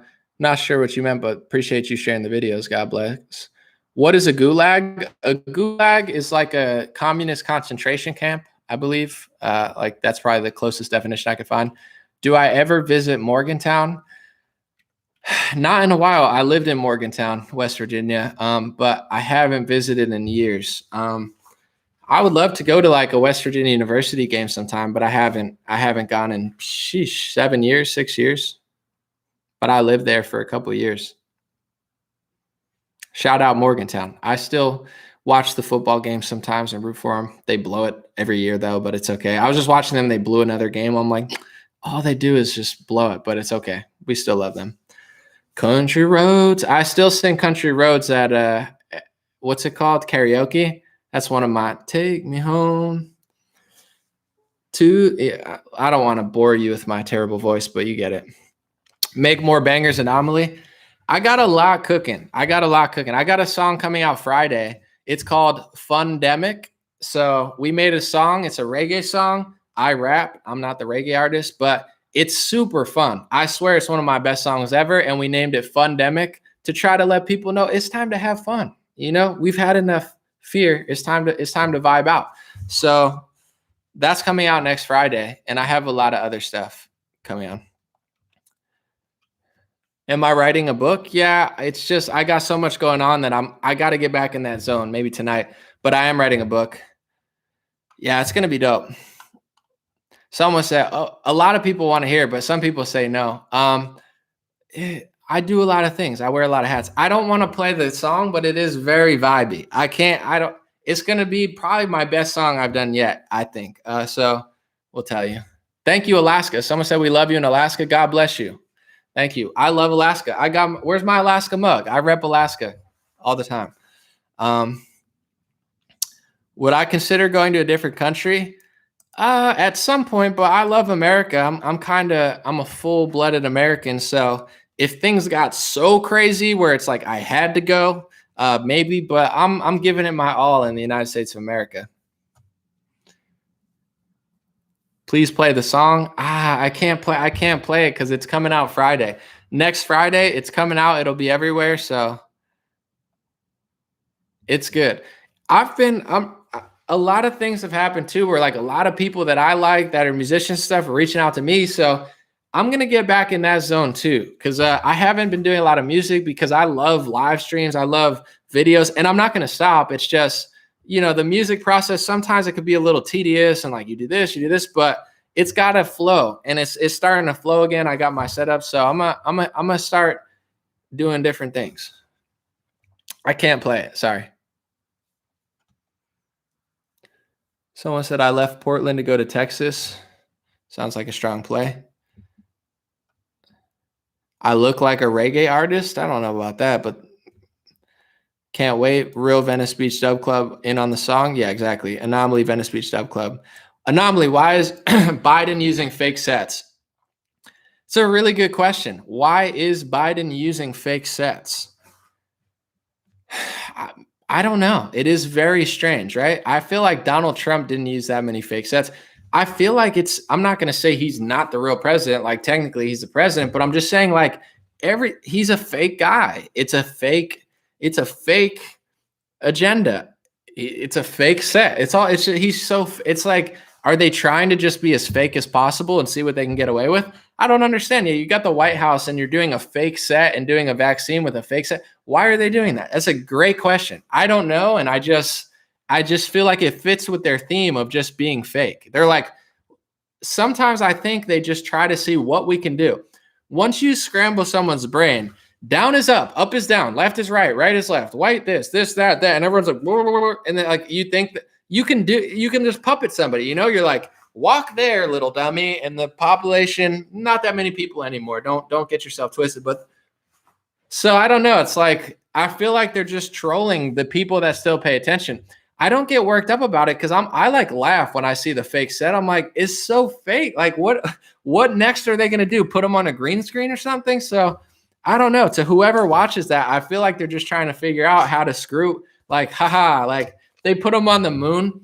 They put Biden with like a green screen and he's just like, hey folks, it's Joe Biden here. Sorry I couldn't be in the White House today. I'm on the moon. We finally went back. It's been 50 years since Buzz Aldrin and Neil Armstrong. We got the technology secured because of the lockdown. We printed $20 trillion and we gave a lot of money to NASA. We got to give money to NASA because they're doing so much for our country. And I'm back on the moon, folks. And he's like in front of a green screen. I feel like that's coming. And they're like, Joe Biden, the first man to go to the moon in over 40 years. Joe, how does it feel? It feels great. And then like you see like the green screen messing up in the background. And then I'm like, what the hell? And they're like, conspiracy theorists, teachers, bloggers are going to school boards to say that Joe Biden is he's not really on the moon. These are anti-science moon deniers. And you're like, I'm not saying he's not the president because I think he literally is the president. I'm not like these people. Trump's not my real president. It's like, tell yourself whatever you got. Trump's the president. Biden's not the president. You don't have to like him, but he's the president. I'm not one of those. I'm just saying, but like, why? Yeah, why are you doing fake, jokes aside, why are you doing fake vaccine things? Like, they're doing it and like it's not even really like it's like a fake window. Like, why would you? If I was at the White House, which I wouldn't be because they're just not an ethical administration, but in general, if I was there with them and they're like, hey, we're going to give Joe Biden a vaccine, like, and I'm them, and I'm like, okay, yeah, for sure. Let's give him a booster.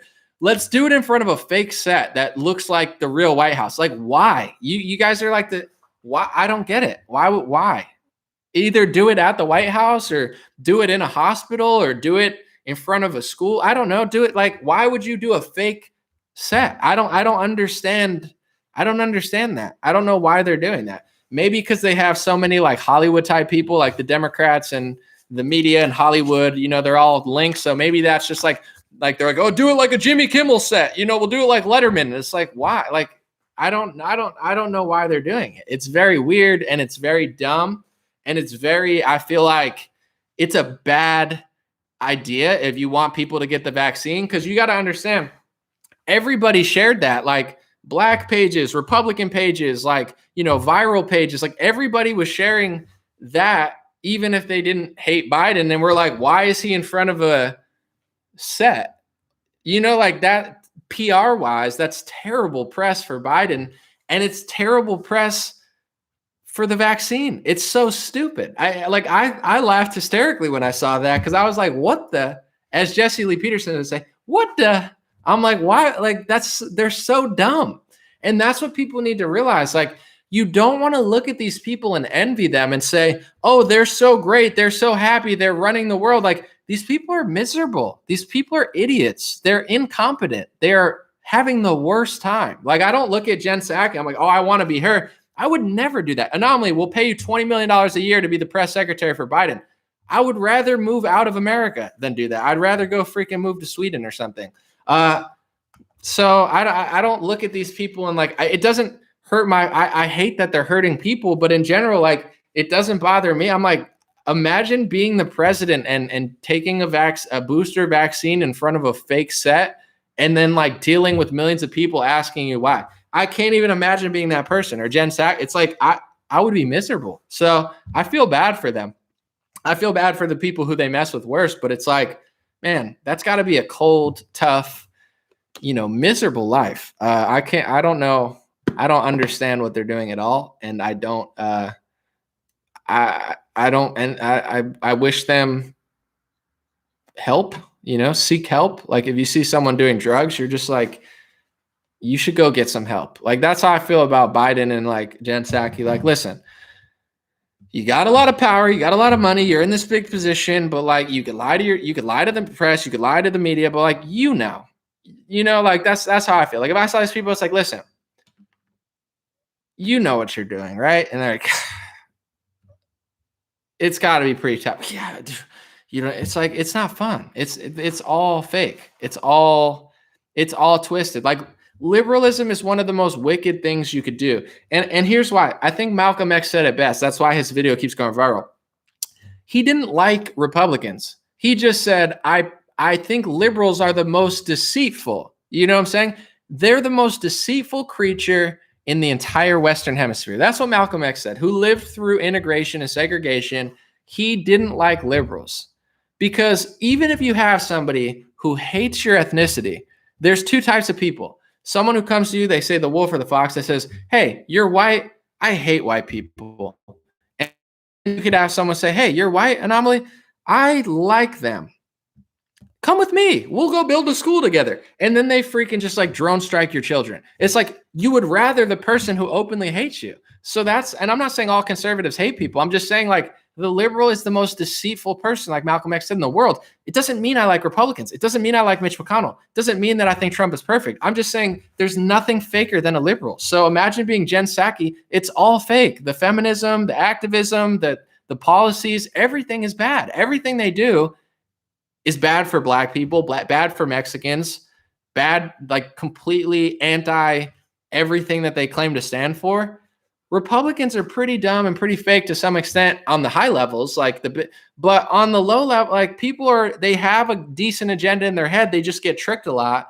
but like, they're like, oh, this is kind of common sense and we're going to try to do this, but we're not really doing it. The whole thing is fake. That's why he has a fake set. Where does liberalism lead to? It leads to lockdowns. It leads to forced vaccination. It leads to fake sets.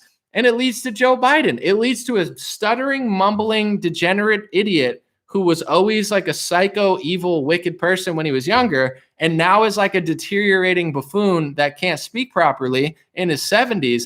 That's where liberalism leads to. And I'm not saying republicanism or conservatism is perfect. I'm just like, I feel sorry for these people's souls because they're suffering so hard pushing the fakest, dumbest agenda ever. Like, they do not look happy because everything they're doing is like fake and wrong. Republicans are not perfect, but like everything liberal, oh, we're going to help black people. We're going to help women. We're going to help. They just torture people. Like, for a woman, I'll give you an example. If you're a strong woman and you run a business, who's going to steal your money? You're the strongest woman. You don't need a husband.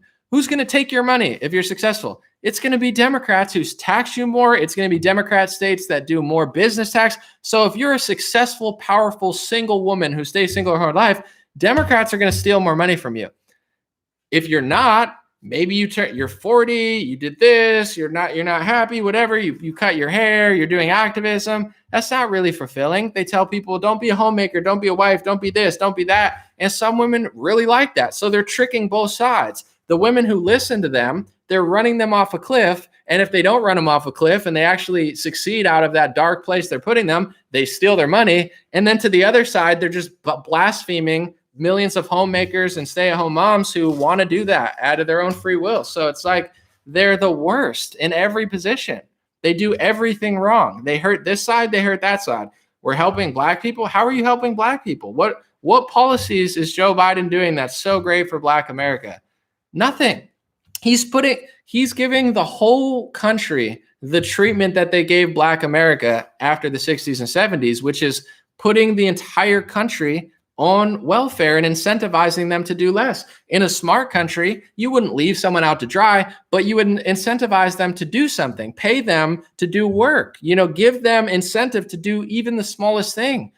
After integration and after all that sort of stuff, there was a lot of pros, but there were also a lot of cons because they also passed certain policy that destroyed the black family and a lot of families. I mean, even white families are having high rates of divorce, but it was like, oh, incentivize them to do this. They're incentivizing you to do the wrong thing. So long story short, now it's happening to white America. Now the war on drugs is hitting white families. Chappelle talked about it in his 2 stand-ups ago, where it's like now they're killing white people with fentanyl, with opioids. And now they're also, with the white family, doing welfare programs. If I go everywhere, now hiring, nobody wants to work anymore because they did the same thing that they did in the 70s, give people things to just not do anything. So now nothing's working. They're trying to put the whole world on welfare. And it's not a nice thing to do to the black America or black families. It's not a good thing to do to white families. At a certain point, working builds things, create things, and it drives purpose.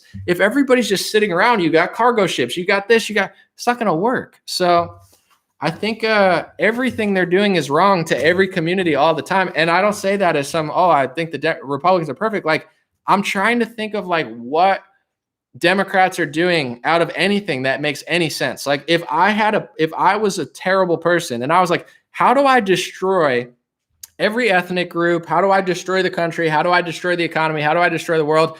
I would do like 99% of what Democrats are doing. And I'm not saying that to be trendy or it's like everything they're doing is wrong. Border, economics, finances, the messaging, the vibe they're putting out, what they're telling black people, what they're telling white people, what they're telling Hispanics, the victim mentality, you should feel bad for this, the false history in some senses where they're telling certain people to not even explore their heritage. Like, everybody has their own story. Like, it's like everybody's not this or this. Some people are. Yes, at a certain point there was racial conflicts, but as far as like whether you came from Ireland or Italy, a lot of people are Native American. I had a conversation with someone yesterday. He's like, my great grandma told me that I'm Native, and I trust her because she actually lived through this shit. So you got history and people telling you all the shit. talk to the oldest person in your family. I guarantee you they'll know more about what happened to them than the history books did. And she was like, yo, we were here. You know, they're trying to group us in with these people so they can control us with how we think and we feel bad. Like, no, we were here. And to be fair, it was like, we don't come from that. There's nothing wrong with that. But like, it's like, you're this or you're that. If you're white, feel bad. If you're black, feel sad. That's everything liberals are doing is wrong. So long story short, these people have to be miserable. I don't think they're enjoying themselves. They look uncomfortable. AOC is always freaking out all the time. It's a lot of energy to carry around when you're that wicked. And there's nothing more wicked than somebody who gets inside and acts like they're your best friend and then tries to stab you in the back. And that's the whole liberal mentality. Ideologically, I'm not saying literally, but metaphorically, it's like certain people, I don't want that here. That's more respectful than, oh, come here. So that's their whole policy. Everything is pretending to be the hero and do all this amazing stuff and then do like the dumbest, most deceitful thing. And Malcolm X called it. And I'm so grateful that that video is going viral in so many ways because it's such a good clip. Malcolm X talking about liberal deception, how they controlled the black community. It's so strong. One of the best clips probably in a while. All right, I'm going to read this real quick. Kelly, I'll have a conversation with you. Let's see. Kelly said, you are brainwashed. Thank you, Kelly. And you are the reason this country is me. Damn, it's powerful. You were brainwashed and you're the reason this country is going downhill so fast. What's happened to the brave and intelligent individuals in this country who built this country? If you want, you can elaborate on that. I don't know. I'm not sure I'm to blame for this country going downhill. I wish I had that much influence over what was going on. I don't think I really have that much, but you can elaborate on that. Someone said used to be humble. Do people just get like wild at night or something and everyone gets upset? This is why I don't answer that many questions anymore. It's not like I don't have fun, but like people just like wig out where it's like I'm a normal person and I enjoy doing my work and having a good time. So when people are like freaking out at me all the time, I'm just like sitting there. I'm like, what did I just talked for 10 minutes about like history and people are like, oh, you used to be humble. It's like, what part of the last 10 minutes even had anything to do with me? I mean, I do talk about myself and I talk about my career and I give business tips and stuff. And that could come off, I'm sure, as like, cocky or whatever. But the last like 15 minutes, I didn't even talk about any of that. And you're like freaking out. I mean, it's like, it's a, I don't know what part of the last 15 minutes even had any of that. Someone said, I'm not talking about you. I'm talking about David. Oh, you're beefing with someone in the commercial, in the comments. Well, I don't know what David did, but I'm sure he's not responsible. Whoever David is, he's probably not responsible for all the bad in the world either. So I won't say his last name because we keep that between the Facebook fighting. But there's a nicer way to converse with each other. That's what I'll say. Even if someone comes on here and says, hey, Anomaly, I hate you. You're terrible. You're wrong. You're evil. You're racist.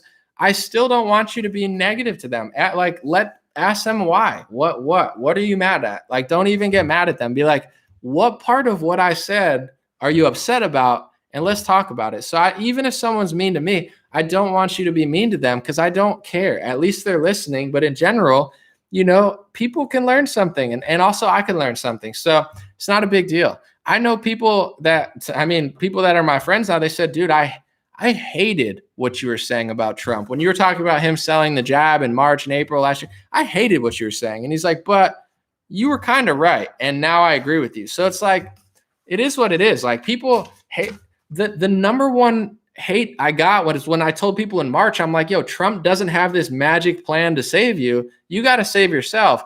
No, who told you to say? And like, whatever, you can get mad, but as long as you're listening, people learn things at different times. Some people never learn, but don't be mean on my behalf to some people, even if they're trolls. It's okay.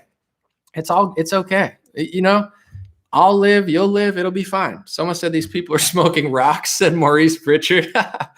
Someone said the Morris family, you rock, man, keep up the good work. Thank you, I appreciate it. But it's all good. It's okay. If someone says something super crazy or something, you could say something, but if they just don't like what I'm saying, it's all good. It's not a bit, you don't have to fight with them. There's no benefit to that. If you're on Facebook and you're watching me on Facebook, just watch the show. I mean, please comment. I appreciate the comments and the shares, no question, but there's no need to fight with somebody in the comment section. If they're that wild, you could help me or something if they're being crazy. But if they're just mad or upset, like, that they're not even, don't even let them come into your world. Like you can, but I don't know. That's got to be a heavy burden to beef with people. I hate when I fight with people on Twitter. I've done it before and I'm like, oh my God. The smartest thing I've done over the last month was like not use Twitter that much, where it's like every time I say something on Twitter, someone says something sarcastic or smart. Like I could just be like, hey, have a good day. They're like, good day? Oh, good day. Oh, Anomaly's working with them because it's not a good day. And I'm like, dude, I just woke up. Like, I don't know.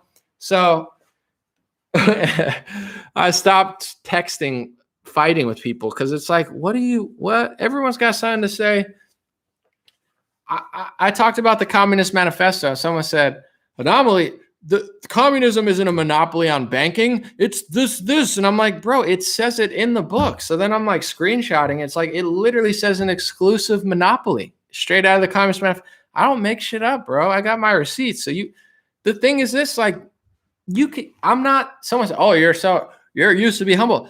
You can ball with me, but it's like, maybe you're not as good as you think you are. Like sometimes people play me one-on-one and they lose 11-0. Like if you could beat me one-on-one, then you could beat me one-on-one in basketball. It's the same thing with here. I'm not perfect. I make mistakes. I'm not a know-it-all, but sometimes the loudest people who chirp at me they don't know what the hell they're talking about. So it's like, you could step to me, but if you step to me, you better know what you're talking. If you don't know what you're talking about, I might say something. I might respond. I don't know what to tell you. Like people have said to me before, Anomaly, you messed this up. And they were right. I was like, wow, I did mess it up. And you know what I did? I deleted it. I said, thank you so much. You corrected me.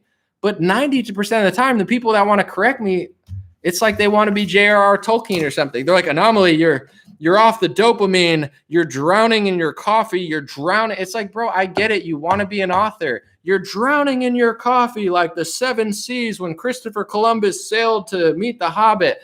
Listen, I'm a writer. I'm a poet. I understand how it works. You know what I'm saying? You like to be like someone says, this is white. An author says, this is a beautiful, illustrious, looking beaten down like the back of an eggshell. Like that's how, you know what I'm saying? That's like, this is not white. This is a eggshell off the beaten path of the fork in the road. Like, I get it. That's how you're typing to me, and I'm not mad at it. I'm just saying, I think you want to be an author, so go write a book. I'm not being rude. Oh, Anomaly, you killed the vibe. It's hilarious what I'm saying, but it's also true. I'm a poet. I like words. I'm a wordsmith. I like to read. I like to write. He's a writer. He says he's got a high IQ. Put it to work. Because if you're really that smart, then you shouldn't be chirping in my comment section about how smart you are. Go utilize your brain. When do you think the last time I've been in someone's comment section? I'm high IQ. Do you know when the last time I did that was? Never. Because why the hell would I do? What do I have to prove in someone else's live stream as a commenter? I'm not saying you can't comment. I comment in people's streams, but what's the benefit ratio of saying I'm so smart? And put it to work then. I believe you. I believe you. Put it to work. Write a book. I need to write mine. Someone said you're a great wordsmith. I could credit that to multiple things. My mom made me read when I was younger, and I appreciate her for that. She made me read books, and I liked books when I was very young. In high school and middle school, I didn't pay attention at all. But when I was young, I read books. And also Shel Silverstein, Where the Sidewalk Ends, rhyming. I always like rhyming. I always like books. And I got dumb for a while and stopped reading and stopped paying attention. But I always liked words, and I like a good poem. I like a good song. I like lyrics. I like, I real recognize real. You got it. I think I'm like, oh, that's a good writer. That's why I said to him, I'm not even really being mean. I'm like, he sounds like he wants to be, he's a good writer. I'm almost complimenting my hater. I'm like, you sound like you do sound like you got some skills with the pen, with the quill. Skills with the quill. Go put it to use. You know what I'm saying? Go put that quill to the paper and let's make a hit. Maybe if you put your high IQ to work, maybe I'll publish your book. Maybe I'll start Anomaly like this is how I'm thinking. Let's start a business. What do you do? I don't got time to hate anymore. Yeah, I drink coffee. I'm gonna drink some more. I don't have hate flowing through my veins. I got fresh water and a little bit of coffee, which, by the way, I brewed myself. Pour over organic beans, chop them up, put it over, put the hot water on, let it sizzle, a little bit of ghee butter, organic, obviously, and a little bit of, oil, a little bit of coconut oil. If you really want to go there, yeah, I'm drinking the freshest coffee you ever tasted. You taste my coffee, you feel like me too. Oh, normally you're doing too much. I'm doing too much. I got a business to run, boy. I got nine streams of income going on. I'm trying to get a 10th. Today, I got 1 million views on TikTok, and I just signed up to TikTok. Now I'm about to get the TikTok monetization. Oh, TikTok, get that Chinese money until they kick me off. Oh, I don't want to do an impression because that's going to be good thing I stopped myself. I almost canceled myself there. I was going to do like, no. And then it's like, hey, that's not how we all sound. I'm like, I know. It's just like if you're Chinese and you say, I'm a white man. It's like, it's funny. It's just funny. But anyway, I'm going to try to get that TikTok money until I go too far. And then they're going to say, hey, normally you probably shouldn't have said that about the scientists. And I'm like, you're right. Whatever, get it. Someone said anomaly could battle. I could ball. I could bat. Like, I'm going to hoop soon. And you're going to see me play one-on-one. Jorge Ventura, great reporter, great person, hard worker. He wants to play me one-on-one. When he gets back from the border, we're going to do it. You're going to see me hoop. I could battle. I could hoop. I'm no joke. And if I lose, I lose. Then you can make fun of me. Oh, see, Anomaly's so cocky. He sucks at basketball. But if I win 11-3, you're going to say, listen, that boy is nice. I thought he was kind of crazy. We'll see. Only time will tell, but I got to hype myself up. I don't go into a game thinking I'm going to lose. If I lose, I lose. But I'm going in listening to music. I got my headphones on, got my beanie on, godblesshats.com. Why not? Someone said Shel Silverstein, if Dr. Hook fame. I'm not sure what that means, but we love Shel Silverstein here. Shel Silverstein actually has a Grammy. He wrote the song for Johnny Cash, A Boy Named Sue. A lot of people don't know that. Shel Silverstein, the children's author, has a Grammy, wrote a song for Johnny Cash. Fun fact. You learn something every day. This is my new thing, too, to offset, because, people say, oh, Anomaly almost made fun of TikTok. Oh, he's so racist. He hates China. I love Chinese people, okay? Oh, my God, Anomaly, he talks about funding Israel sometime. Oh, my God, he's so anti-Semitic. That's when I come with the Shel Silverstein, where the sidewalk ends. I can't be anti-Semitic. I love Shel Silverstein. You see what I'm saying? Look at that guy. Come on. That's my boy. I can't. That's how I'm like Trump. I say, listen, I love tacos. I'm not racist. Look, I'm eating a taco. It's Happy Fiesta, Cinco de Mayo.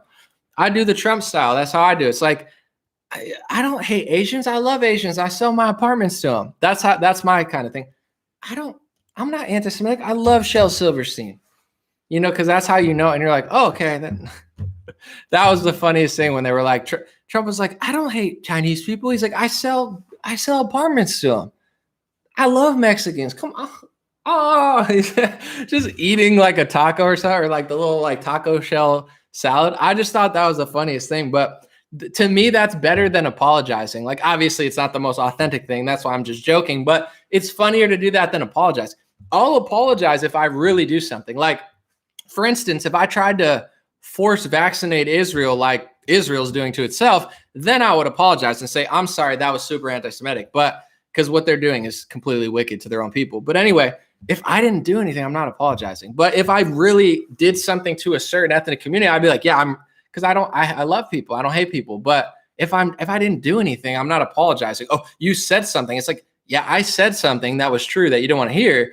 You tried to force vaccinate them. Which one is more anti-Semitic? Saying that we're funding Israel money because we're funding Israel money, or the fact that you're trying to force like millions of Jews to take a medical product they don't want? Which one seems more extreme? So you don't give these people an inch because they don't deserve it. If I do something wrong, I'll be like, yeah, my bad. But they're doing the wrong, and they get everybody to cave to them. And that's part of their strategy. If you concede the moral high ground, now they think that, you get what I'm saying? It's like, if they ever listen, I will apologize for anything I ever did wrong. But if I ever get a microphone and I did something crazy, I'm really sorry for this. I'm really sorry. But like, why are you drone striking children in the Middle East? Are you sorry for drone striking children Are you sorry for what you did in the Middle East? Bayer, are you sorry for doing the HIV pills? Are you sorry for the opioid sellout? Are you guys sorry for making Zyklon B? Are you guys sorry for the Manhattan Project? Are you guys sorry? Like, I'll apologize, but excuse my language, y'all better be apologizing as well. All these politician stuff. I'm so sorry. Like, you should be sorry. I'll apologize for what I did, but I want to see all of these politicians and all of these companies and all of these billionaires who have the blood of millions of people on their hands and the force products and the tyranny and the human slavery. You guys can apologize as well, which is why they'll never give me a microphone, because it would be way too good. So I'm sure they will cut my mic off at that point. Someone said A Boy Named Sue was written by Shel Silverstein. I told you I'm here with the American, I think let me just look it up real quick, because I don't want to be wrong about that. A Boy Named Sue, Shel Silverstein. Let's see. Yes, did Shel Silverstein write A Boy Named Sue? A Boy Named Sue is a song written by humorist, children's author, and poet Shel Silverstein, and I believe he got a Grammy for it, right? So yeah, Shel Silverstein wrote A Boy Named Sue. That's my guy.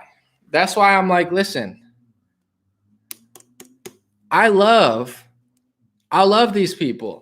It's you guys who don't like them. It's you guys who are trying to force a needle in their arm. Let's read Somewhere the Sidewalk Ends. This is one of my favorite books ever. This inspired me to rap, really.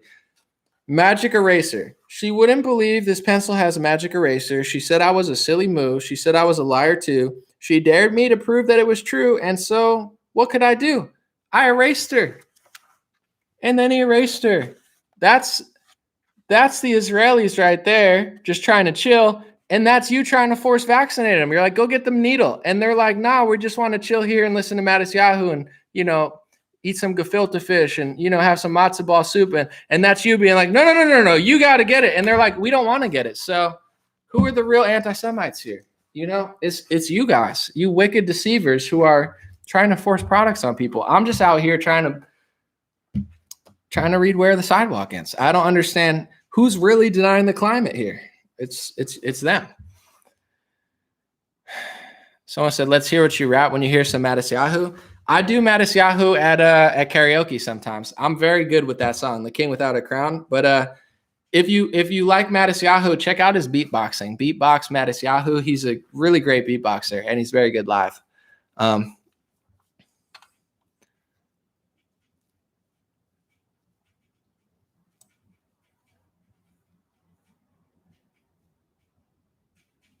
Someone said knick knack paddywhack. That's one way to do a poem. Someone says, see, I knew you as a reggae artist. Well, I'm rapping in the song. I want to play it, but it comes out Friday. Seriously, I think more people, this is my prediction, more people who follow me are going to like this song than they've liked any song. It doesn't mean my other songs suck, but like certain rap songs are not for everybody. And I'm not an idiot. I understand a lot of people that follow me on Facebook and Twitter, they don't follow me because of my music. They follow me because of my news analysis. So it's an interesting mix. I've done shows at Sturgis. I performed in front of 10,000 people, and I had them all going crazy. But, if I perform to a different crowd, not everyone likes it. So I'm self-aware. But I think this reggae song is such a good vibe. I think we're going to have some 70, 80, 90-year-olds, people saying we don't like rap being like, I think that's what's going to happen this next Friday. They're going to say, hey, Anomaly, we just want to hear, we support you. But, and here's my thing with that. I don't even care if people don't like my music. Do you see me here every day? I rap, follow my rap. No, I do both. I wear two hats. Sometimes I'm at a show. Sometimes I do news analysis. I take this very seriously, but people feel the need to say they don't like it. And I'm like, that's fine, but like stay in your lane.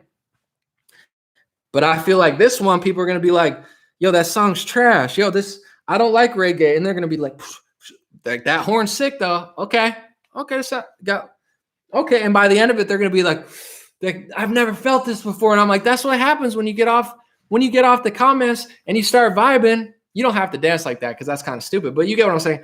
That's what happens when you sometimes you just got to let loose, listen to the song. And if you don't like it, you don't like it. You get what I'm saying? But like with music, you don't want to be the person who's just standing there. It's fine to stand there, but like you want to flow with it. So give it a chance. And then there's plenty of music I don't like. It's not like you got to like it, but Don't be that person that's there. I don't like it. I don't like it. It's like, listen, this is the horns. And then the drums comes in. Just try. Give it a try.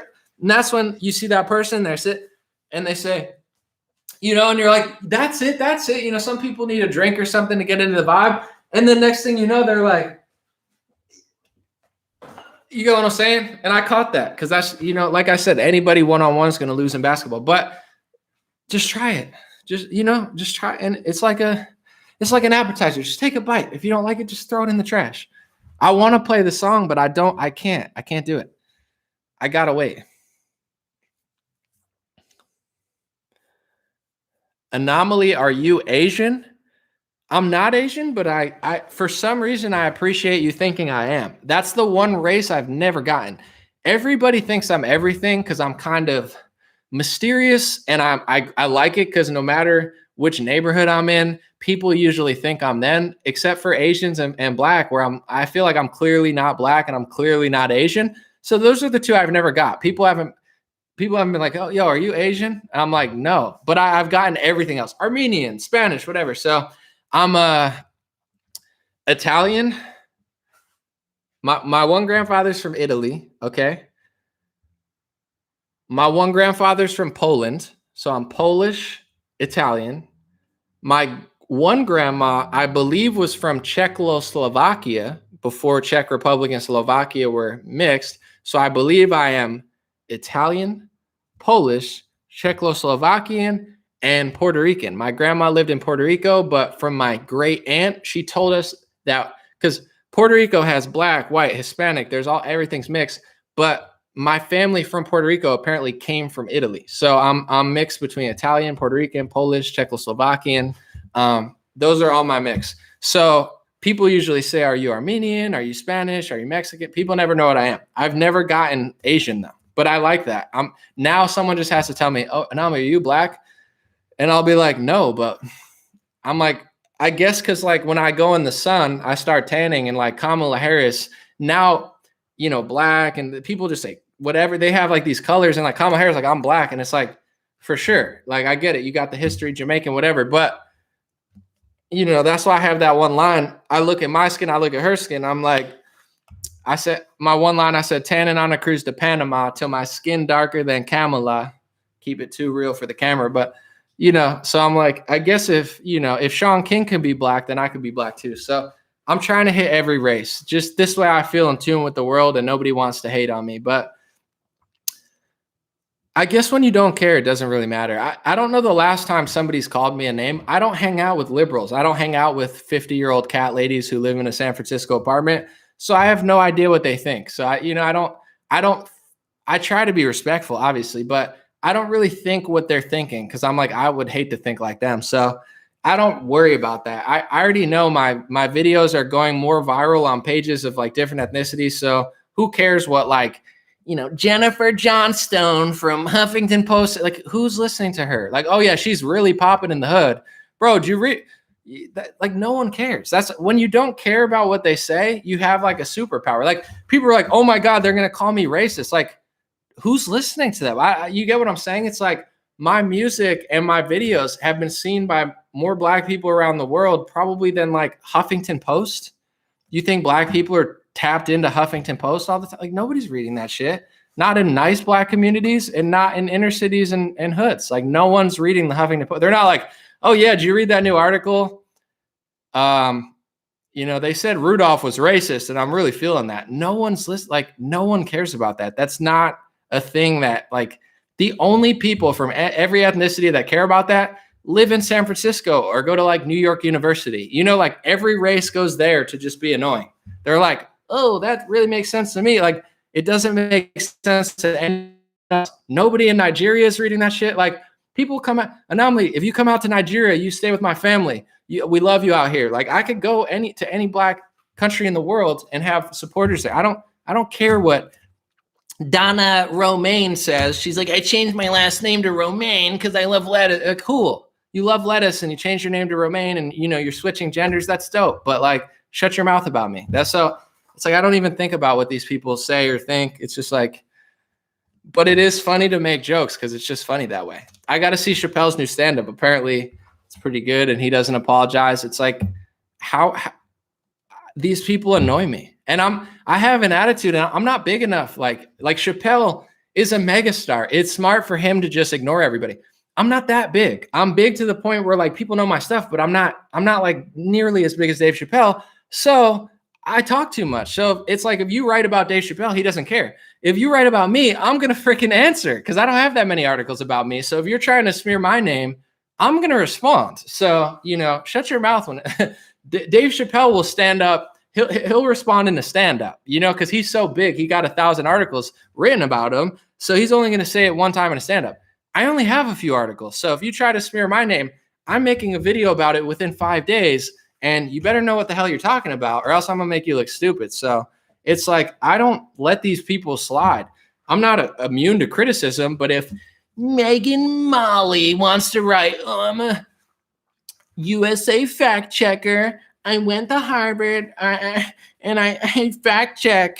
I fact check for USA. Well, you better be really factual, because if you fact check for USA Today and you don't stick to the facts, I'm going to respond. I'm not big enough where I can't see you. I see you. I hear you. I read it, and I'm not impressed. So the best thing that can happen to me is me get to the point where I don't care about this shit anymore. But right now I do, and I have way too much time on my hands. Let me tell you guys, all the journalists in the world, I have way too much time on my hands. I see what you're writing.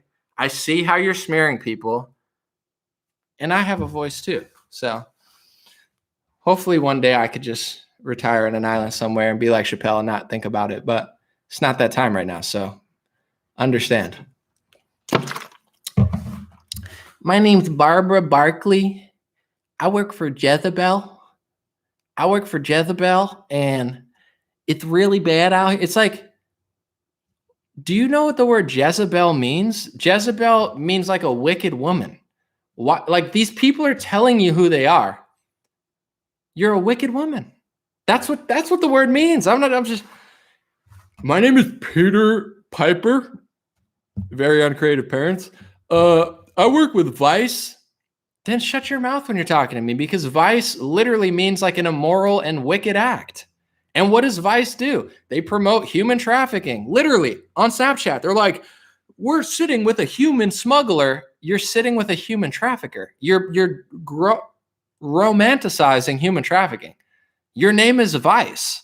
That's what you do. You're immoral and wicked. I'm Peter, and we're doing a collab, Vice and Jezebel. Imagine being an adult or a kid and reading an organization called Jezebel. I have no time for these Jezebels. I have no time for these little Vice dweebs. It's like, we get it, dude. We get it. It's cool. Do what you have to do. If you have to drink soy milk every morning and inject estrogen into your veins and go write a Vice article, do it. But leave my name out your mouth and stop harassing American citizens and people all over the world, and find a different career path than doing wicked and immoral acts, aka vices. Ham Magnuson said, hey, mate, New Zealand, law change in 3 days. COVID Response Amendment Act. Check it out. Section 11. They'll be able to take purebloods to camps and do whatever they want. Kia, Kawa, Kiwi, Teruno, God bless. Well, thank you, man. Sorry, I don't speak the language, but that's crazy, dude. I'm sorry to hear that. And hopefully people in New Zealand are paying attention. We can do what we can on the media side in America, but hopefully Kiwis are tapped in. And if they're not tapped in now, they will be eventually. Someone said Vice sucks. Well, I'm just saying, Google the word Vice and Jezebel. Those are two mainstream sources that their names literally mean like wicked woman and wicked immoral act. It's like, and they literally do that. Like Jezebel has a bunch of Jezebels writing for it, and Vice has a bunch of, they're like, hey, did you ever think of smoking heroin with a human? That's an exaggeration. I'm just being sarcastic, but like they have all the, and I'm the type of person where I'm not going to see a weed article or a hallucinogen article and be so mad at it. I don't care personally. But they like promote human trafficking, literally romanticize it and glorify it and post it as if like we're sitting down with a human smuggler to hear about his life. It's like, why? Like, why are you trying to make that seem cool? Because Vice means wicked and immoral act. So over time, this organization is just promoting wicked and immoral acts. And that's why no one likes them that much anymore. They don't even make that big of a splash. I mean, they got some good stuff, but overall, whatever.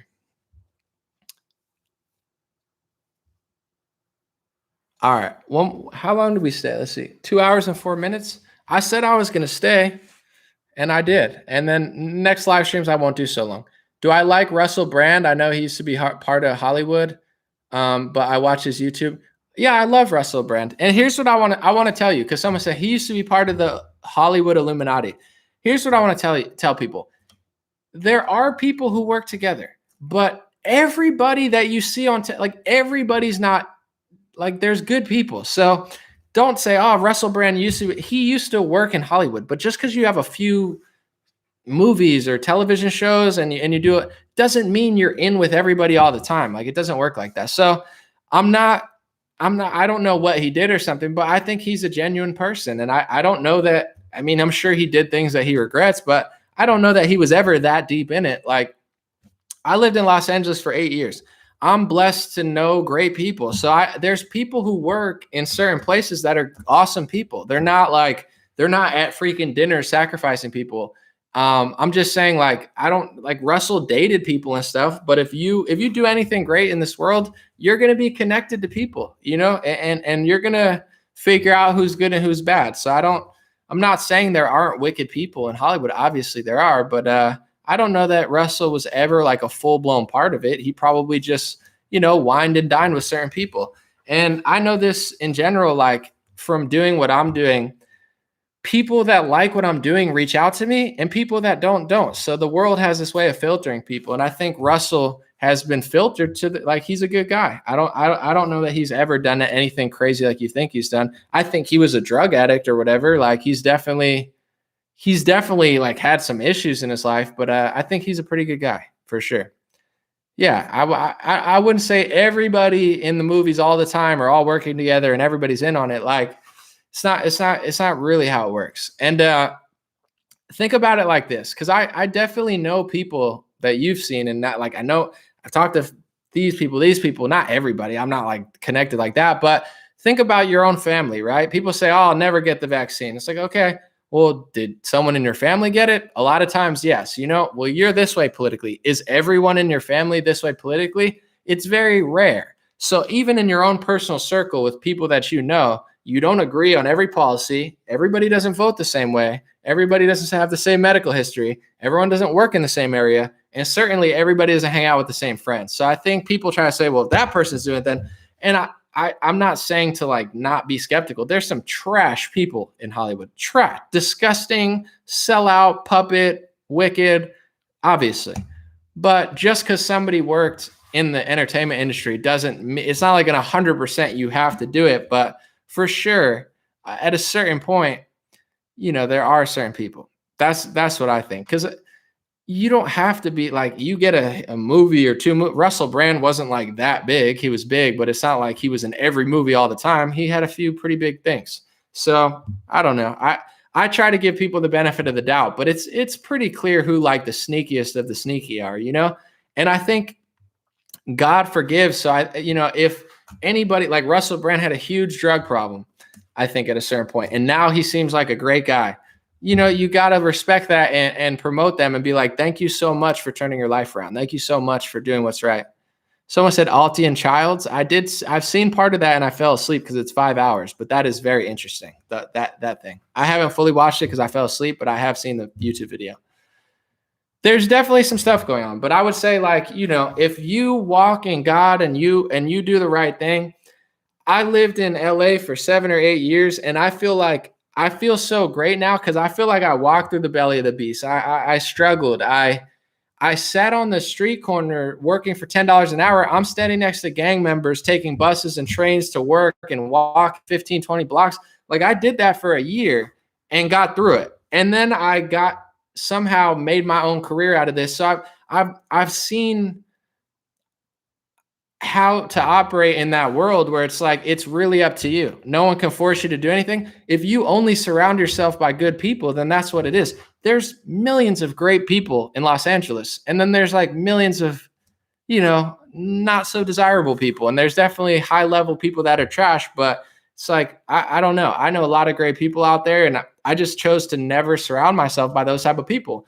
And even when you do get into meetings or do stuff, you don't have to compromise. It's kind of like a vaccine policy where it's like, you do what you want to do. You can get things, but it's easier to get if you compromise. I'm sure it's that way in Hollywood. If you're a super puppet and you're super moldable, you can probably do things easier at the cost of your soul or at the cost of your integrity or what's right. And that's a short-term benefit. You quickly get something big that you don't deserve or whatever, but then you suffer for the rest of your life. There's a lot of actors that probably never did that. You know what I'm saying? They're not all in on it. I'm sure there's people who took the long route and the hard way and they made something great. There's a lot of movie makers and comedians who just were so funny that people just started liking them. And then there's certain, I guess I would say like video people who just made something so good that it blew up, and then they made a lot of money, and then businessmen looked at them and said, they make money, let's put them in this. So I'm not here to say that there's no one bad in LA. Obviously there are, but I'm just saying, like, when people are like, everybody who did this has to be in on it, it's like, that's not really how it works. But obviously it's a very, very dark place as far as like the advertising, the trash on the streets, the degenerate content that they're pushing out on all the television shows, no question. But, I would say give certain people the benefit of the doubt, like Russell Brand, if he's being epic. Someone said, damn, that mean Kevin Hart got his booty touched. Here's the thing. Maybe Kevin Hart just worked really hard, though. I don't think everybody's getting like bent over. I'm sure that happens, obviously, to men and women, but I don't think it's like an 100% sort of thing. If you're strong enough, you can win. And here's what I'm not trying to ramble on, but I want to teach people something in business and life in general. Is something called leverage. So if you stick to your guns, no one can make you do anything. You don't have to listen to anybody, not in Hollywood, not in the office. But also, once you build on your own, you have leverage. So in any business situation, whether you're an actor, whatever, do right. But once you have leverage, you can close doors easier and say, I don't need to do that. And also, I know certain musicians that own all their stuff. Certain people, they sign a deal and they don't even own their own music, their own brand, their own name. They sold everything. It's profitable. But then like Taylor Swift, she couldn't even access her music. They were saying, oh, George Soros's friend, she was like blaming George Soros. George Soros's friend brought my music. And it's like, he didn't steal your music, Taylor Swift. And I'm not promoting him, but it's like somehow someone affiliated with him bought the rights to the music, and she was saying he was part of it. But it's like, you sold your music. You don't own your music. No one can buy what I'm doing because I never sold it. It's not like, oh, she's the victim. You sold your shit and made hundreds of millions of dollars, and then someone bought the shit that you never owned. She's not the victim. Someone bought the shit she never had. But there's other artists that never sell their stuff. I've talked to industry artists. They own all their royalties. They own all their masters. I own 100% of my masters, 100% of my royalties. No one owns a single percent of anything I do. Anything that anyone gets, I'm splitting because they worked on a song or I pay people. I own everything. There's a lot of artists like that, but there's also a lot that aren't. So I would say, being on the inside, you could kind of see the difference where it's like, okay, that guy doesn't own shit. That guy's a total pushover. That person's being manipulated. I believe certain people, they don't even tell them. Some people, I'm sure they're so in on it that they know everything. But I think, say for like Lil Nas X, for instance, I think he's being manipulated. I don't think he knows, hey, I'm doing this and doing that, but he came up and, it's like you can give people things and reward them. Hey, why don't you try to do this? Why don't you do this? Hey, we got a songwriter. He wrote this song. You want to do this? Yo, it would be so dope if you came out and you were pregnant.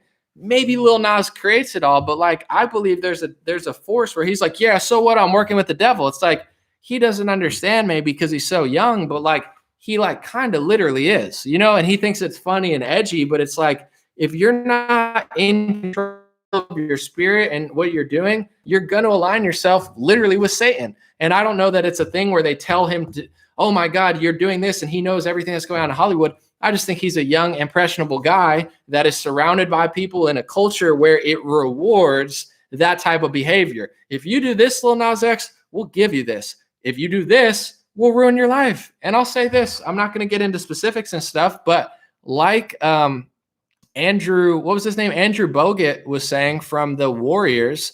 He said, I was bribed to promote the vaccine. And he said, I'm not even that big of a basketball player. Like Andrew Bogut, he's a former NBA pro. If they're paying him to do that, they're incentivizing a lot of people. And I know that for a fact as well with other musicians and stuff. They're literally emailing people and trying to pay them to promote the vaccine. So, some people are literally sold out to that extent, but that's the game they're playing. If you do this, we're going to reward you, but we'll give you money. We'll give you this. We'll give you that. And if you tell the truth about this, or you do this, we're going to make your life really hard. So some people are brainwashed into thinking, oh, I'm doing the right thing. But other people, they're taking the path of the least resistant. They're just doing what seems comfortable, where I never cared about that. So it wasn't that hard for me. I always liked indie rap, underground stuff. I never wanted to be with these people. I always thought they were wicked. But I think not everybody is like sitting at a meeting at a freaking sacrifice. Oh my God, I don't think that's really what's going on to everybody. Like everybody's not like, oh, I know everything that they're all doing all the time. It's just more like, let's reward them for doing this. Let's punish them for doing this. And they're doing the same thing to every industry now. If you get the vaccine, you could stay. If you don't get the vaccine, get the hell out of here. And slowly they weed out and make it harder for that crowd to work. So I think long-winded, but I think that's kind of what's happening. But at a certain extent, everything it's okay to be skeptical because things are weird. So it is what it is. Someone said none of them are with us. Everyone is bad in LA. Don't be naive. That's not true, Joseph. I've lived there for 8 years. Not everybody's bad. That's not true. I know Christians that love God and love what's right that work decent positions. It's not going to last forever at this rate because people are going so crazy. But to look at a whole population, say everybody there is bad, it's not true. I know people who work there that are not doing that much. You know what I'm saying? It's not like there's millions of people in that city. You think everybody's working in unison, every single person in the city? That's not how it works. But you could think that, but I don't, it's up to you.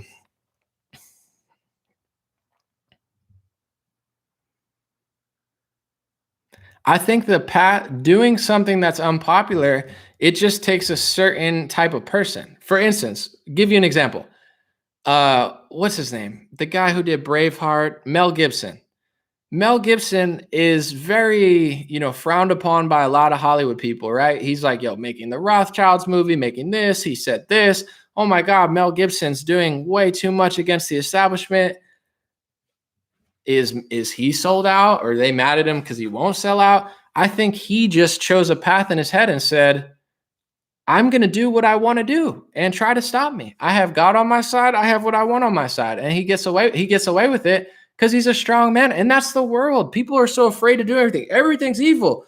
If you walk in with the Lord on your side and the world on your side confidently and do something great, you can get away with it. It's not going to be easy, but nothing's easy. So, there's great people in Hollywood and there's also great people at all levels. That's a weird example, but I'm just saying he's not doing what they want him to do. He just doesn't give a shit. And that's what makes a great person. Oh, you might do that. Just who cares? Like, you can't do anything in this world. If you're afraid of what people think, you think everything's bad, then be really good. Make your own movie. If they won't put you in Hollywood, make it and put it on YouTube. Get a 5-10 million views, make a documentary, put it on Facebook. Who cares if they don't want to work with you? And if you work hard enough, you do something great enough, you'll get to a certain point. And at a certain time in that industry, I think Pat Sajak is a really nice guy. I don't know him for sure, but like Pat Sajak seems like he's a great guy. He was the host of Wheel of Fortune. Is he in with the Illuminati? No, he's Pat Sajak. He just was on Wheel of Fortune. He was an actor or a comedian or whatever, got a big role, did a good job, and stayed with it his whole life. Everybody's not in on it. And I'm not here saying nobody's in on it, but to be like, oh, if they do a TV show, they're evil. It's like most TV shows are wicked now. I don't need to tell you, but like I like Pat Sajak. I feel like he's not at the meetings with them. He's just spinning the wheel. But people can think what they want. That's just what I think. Someone said, be great at being who God intended you to be. I think that's good advice.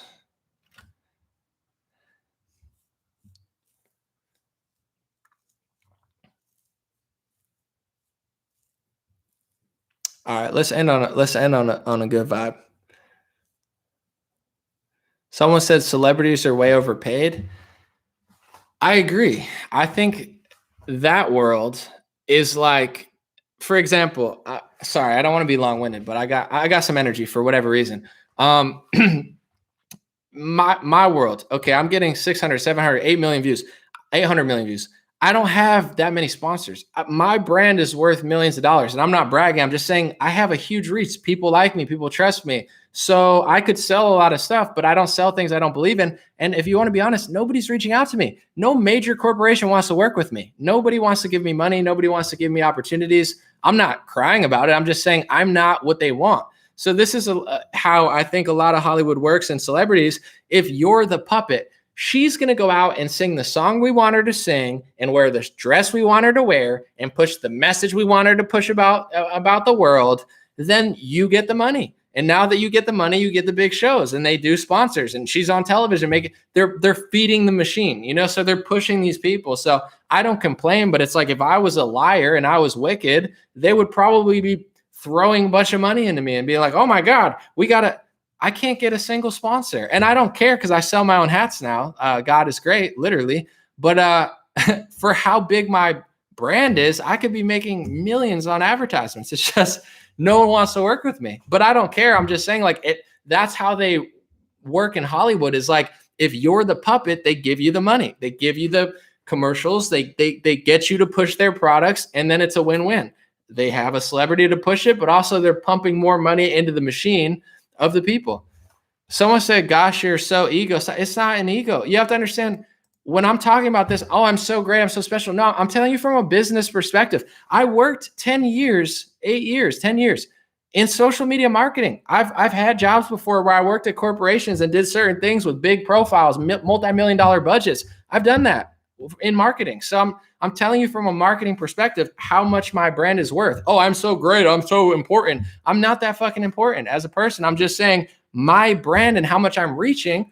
You don't know shit. If you listen, you can learn something in my live streams. I'm not saying I'm so special for it. I'm just saying there's something called clicks, and you know, there's a whole system. When I get paid on Facebook or I get paid on YouTube, why do they pay me? Is it because I think I'm so amazing? It's because it gets this many views, it's this long, they run this ads on it, and these ads have CPM or clicks per whatever million, and that's how much the money makes. So I'm just telling you, for how many views I get, 800 million views, that's a lot of money to be made. I'm not saying I'm so special. I'm just saying that's how big what I'm doing is. If you translated what I'm doing to any other industry without sponsorships, with complete uncensored algorithms, et cetera, monetized the whole time, it's millions of dollars. And I'm doing fine. I'm not going to tell you how much I'm making, but in general, like, I'm doing fine. But I'm trying to explain to you, they look at people with 1/50th of what I'm doing and give them $2 million to promote a product because they align with the agenda.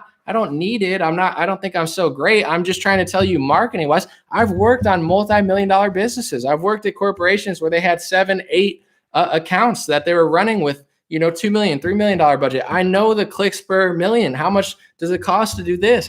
I'm running circles around these people. They have $2 million and they can't even reach 1/80th of the amount of people I reach.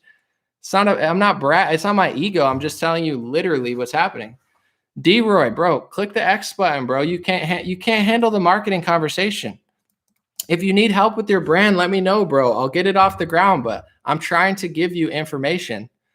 Someone said, be careful what you wish for. Anomaly, praying that you don't get an offer you can't refuse from corporate Satan.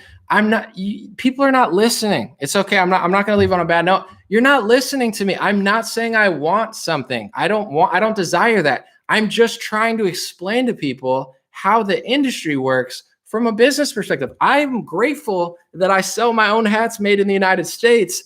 I like that. I pay my friend who I like to help me with it. I don't want what they have. I'm just telling you how it works. I'm not wishing to have that. I don't want it at all. I want these people to leave me alone.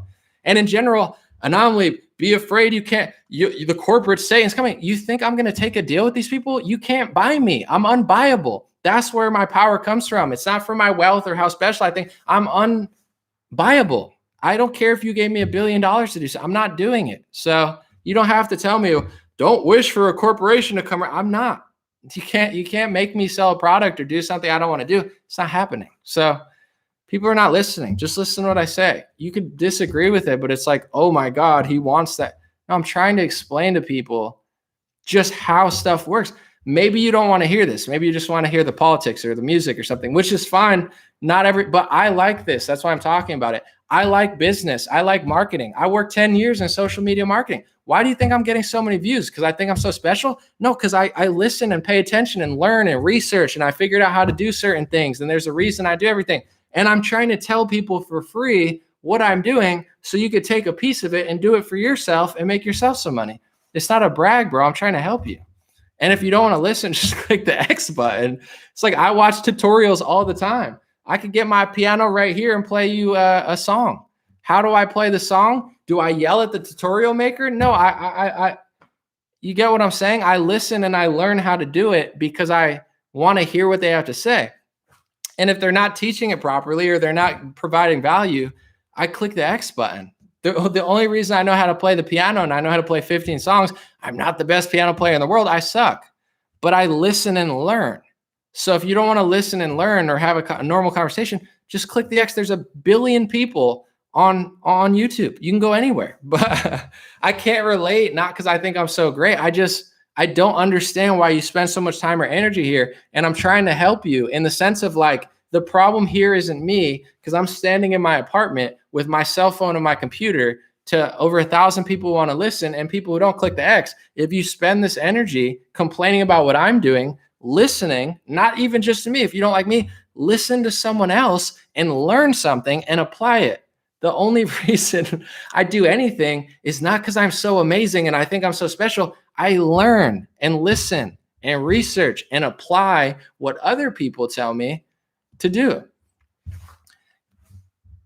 And one of the greatest things that happened to me is my friend had a lot of success 5, 6, 7 years ago. And guess what I did? I listened because I was like, wow, he's doing a lot. I didn't say, oh my God, you're not so great. I want to hear what he's doing. You know, that's how I learned, by being humble enough to be like, dude, he's killing it. I'm not doing anything. How do I listen? I listen to Dave Ramsey. I don't call into Dave Ramsey's show and say, hey, Dave, you don't know shit about money. I don't know shit about money. Dave Ramsey's got $100 million. So I watch his show to listen to what he has to say. I don't care if you don't like me, but just click the X button. It's like a crazy dynamic. I'm not mad. I'm D Roy, bro. I got you, brother. Go watch a tutorial. Here, you want me to play the keyboard? You want me to play you a song, bro? I just learned it. Hold on. Let me see if I can get my keyboard out here. Just listen. I can't play it, but I'm gonna play it from here, brother, because I like the song. It's called Daylight by Matt and Kim.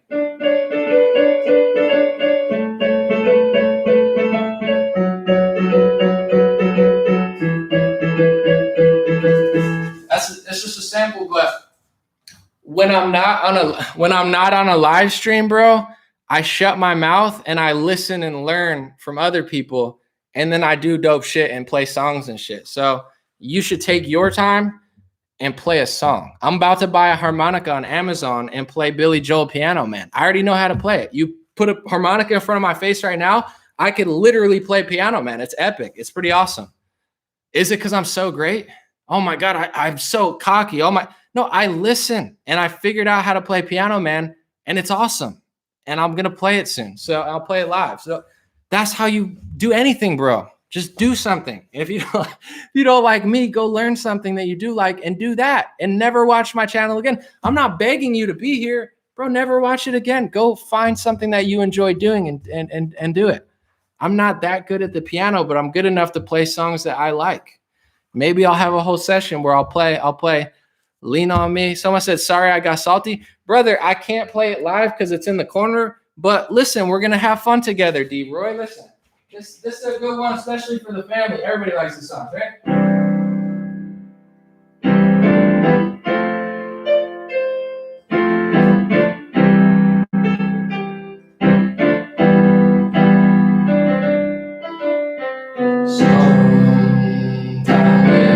You get what I'm saying? That could be you at Thanksgiving, bro. I'm not a trained musician. I just watched YouTube tutorials and I taught myself how to hit the notes. Sometimes in my life, that could be you, my man. You don't got some. D-Roy said, I love this channel. You're a part of it, bro. You're a legend now. You can yell at me and end up being a celebrity. You can end up being a star. It's fine. That's what I do when I'm just hanging out. I got some hits, and they're not mine. I didn't write the song. It's actually pretty easy to play. Someone said it's just frustrating. No, but I want you to figure out what you like. It's cool. I'm gonna buy, actually real quick, I'm gonna buy a harmonica right now. Because I forgot that I play the harmonica. I just remembered that I used to play the harmonica. I could play Billy Joel. I could play the Flintstones. I'm about to buy an expensive harmonica on Amazon. I should buy it made in the U.S. Let me try to find one made in the U.S. and USAproductsonly.com. If it's not there, I got to just go the cheap, quick route. But I appreciate D-Roy. I'm not even mad at you. I love you, my man, because you reminded me that I play the harmonica and I totally forgot. Come on, how dope is that? The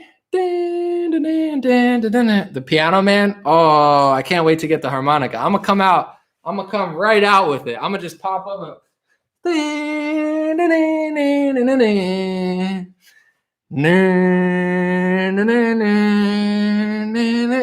I forgot how lit the harmonica is. When I was young, I said, what do you want to do?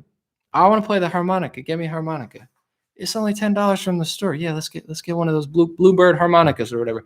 And I just started teaching myself.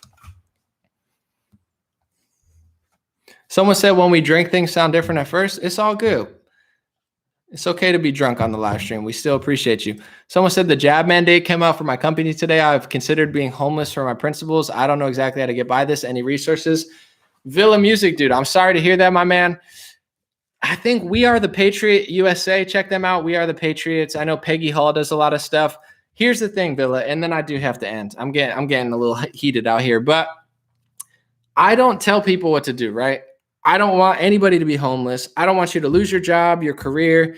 You saw Andrew Wiggins got the vaccine recently. He didn't want to, and he's super sad. So I've never told people to get it. I've never told people not to get it. I've never told people to lose their job. I've never told people to keep their job. I don't want to tell people what to do, but here's my thought.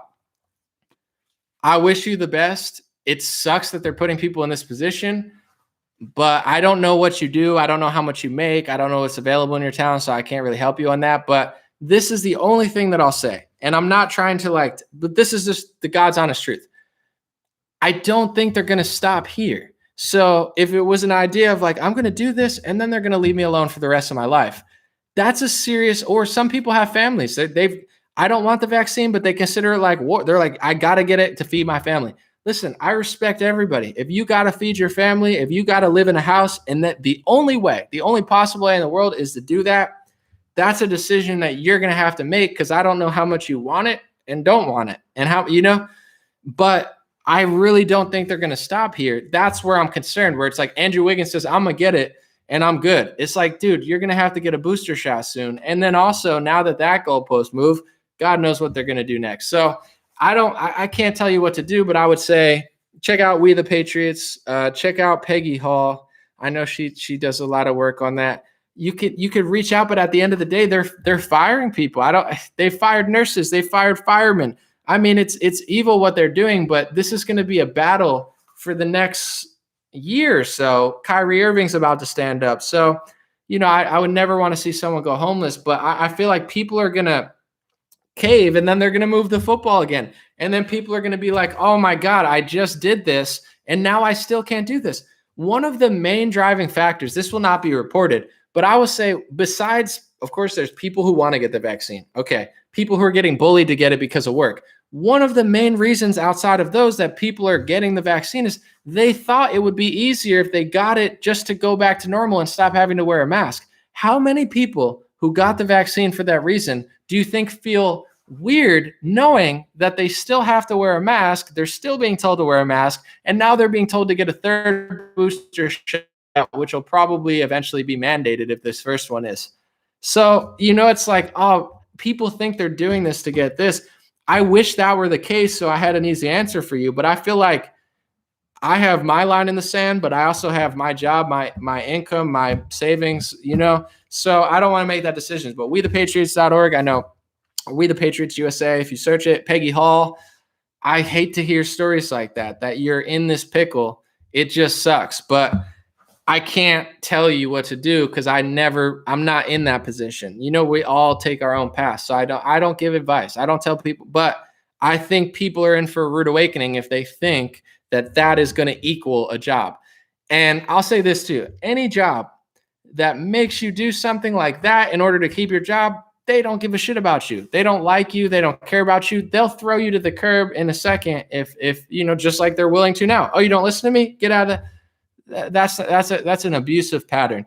And I don't know where you live, how much you pay for rent, but around me, there's hiring signs everywhere. And I'm not saying that, maybe you have a job where you're making a shitload of money and you have an expensive place and kids.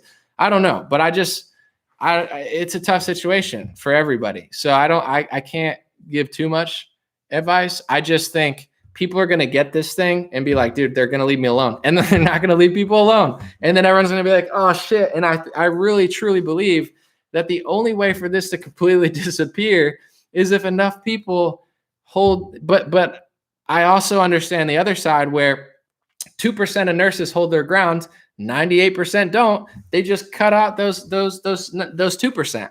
And now they just move as normal. This is my last thought, and then I really got to go. I think that what they're doing is unsustainable. They're acting like, oh, we're going to keep doing this forever. The way they're running the country is unsustainable. The way they're running the hospitals are unsustainable. It's at the point now, if I have to get a major surgery, I'll obviously go to a hospital or whatever, but I was never untrustworthy of hospitals and doctors. I couldn't possibly trust them less now. So it's like they've lost my respect. I'm sure they've lost a lot of business, and in general, what they're doing on all fronts is unsustainable. So I really feel like this is all going to get filtered out in a few years. It's not like, oh, you do this and you go back to normal. Like, no, this is a big ideological battle that's going out between authoritarianism and like free choice of speech, medicine, everything. And either we win or it's getting darker. And I'm not trying to be like scary or tell people. That's just what I see. I don't see it as like I get this and keep my job, or I get this and I go here. It's like either freedom and like humanity wins, or authoritarianism and dark communism wins. And if that happens, this is going to seem like nothing if they get away with that. But I'm optimistic. I don't think it's going to happen. But I feel bad. I feel terrible that people have that decision. And I respect people if they're like, I need to put a house over my kids' heads. I got to do whatever. And in a way, even though I'm not getting the product and that's my line in the sand, I understand why some people look at it like they're going to war. And I'm not saying it is, but like if you're a father, some fathers will take a bullet for their son. So if they're going to take a bullet for their son, a lot of fathers will take a vaccine for their son. And a lot of fathers are looking at it like that. Like, I don't want to get this. I think it's terrible, but I will sacrifice myself in order to, and I'm not saying it's that dramatic, but who knows, I will sacrifice myself for my family. And it's such a heartbreaking thing that people have to be in that position, but that is how a lot of people are looking at it. I'm going to take this sacrifice no matter what it does to me to make sure my kids and my wife or whatever don't have to do it. It sucks, but I'm a thoughtful person. I am not taking it. I think everybody taking it's going to lead to authoritarianism. However, I get on a personal decision. It's not about me or my thoughts about 10 years. It's about you and your family and how you can afford to live for the next year. And that's what we're all dealing with, I think, here is survival. Everybody wants to live. Everybody wants to eat. And I get that different things are going to work for different people. So I would say I'm one of the more open-minded and kind people to people who get it, but I do think that things will get worse if enough people don't stand up. But listen, everything happens for a reason. And I personally believe out of the millions of people who did get forced vaccinated, this gravy train for big pharma is going to stop at a certain point. Because if this is happening now, if they're doing 2 or 1 booster shot a year, after 3-4 years, people are going to stop doing it. The whole forced it's going to crack. The question is like, how long is it going to take? How much money am I going to lose? How much freedom am I going to lose? How much oppression am I going to take? That's the game I'm seeing in my head. And I don't know this for sure, but I don't think this is like, it's going to be a real push and pull for years. And my optimistic take on it is a certain point, no matter if you got vaccinated or not, everybody's going to reach their breaking point to say, listen, I did it for this long. You you didn't keep any of your promises. That you told me I would do this. You told me this would happen, and you just won't stop. And, so I think there's going to be a time when that happens. Will it happen in a month or in a year and 3 years? I don't know. But that's what I'm thinking in my position is like, I don't see any of this as sustainable. I think that they will eventually run out of room.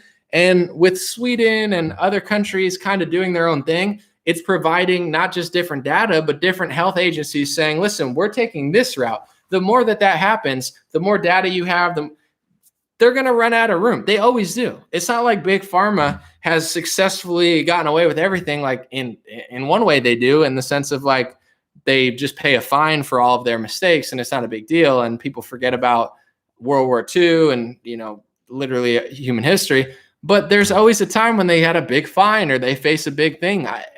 I would say almost everything that they've done has come to an end at a certain point, or at least like people have seen through it, even if it took 5, 10, 15 years.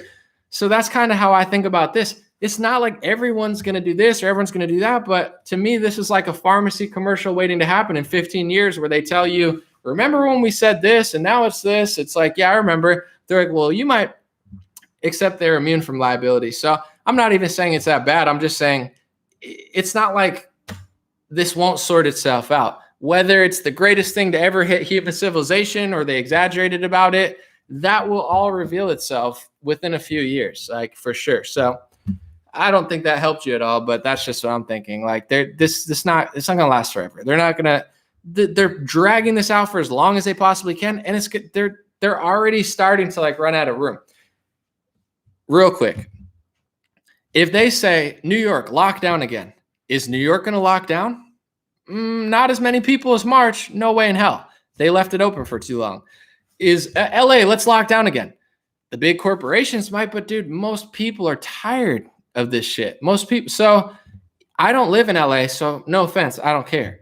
But I don't think it's all push and pull. If they go the distance, dude, people even in LA and New York are not going to listen. They're going to have like a 20 or 10% compliance rate and a 90%.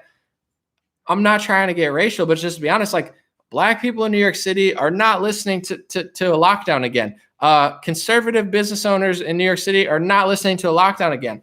Liberal business owners are probably not even going to listen to it if they want to keep afloat. There's going to be some big players involved in the Knicks and the Nets, but most people in New York City of all races, but I'm just saying in general, like it's not even BLM is like, yo, don't do this. So they're trying to scare everybody into thinking they have so much power because they have short-term power over your life, over your job, over what you do. But this is like, that's how I see it. I'm thinking like, this is going to be a real push and a pull. And eventually these people have got to back the hell up. So that's a life and a financial decision for you to be like, how long can I weather the storm? I literally will be homeless. I literally will starve, or I could weather the storm. And that's just my own thought. I'm not saying maybe it'll last 5 years, maybe it'll last 2 months, but I don't think that they're going to be able to do this forever. I really don't. I don't even listen to them now. And I don't think as many people are and will. So we'll see.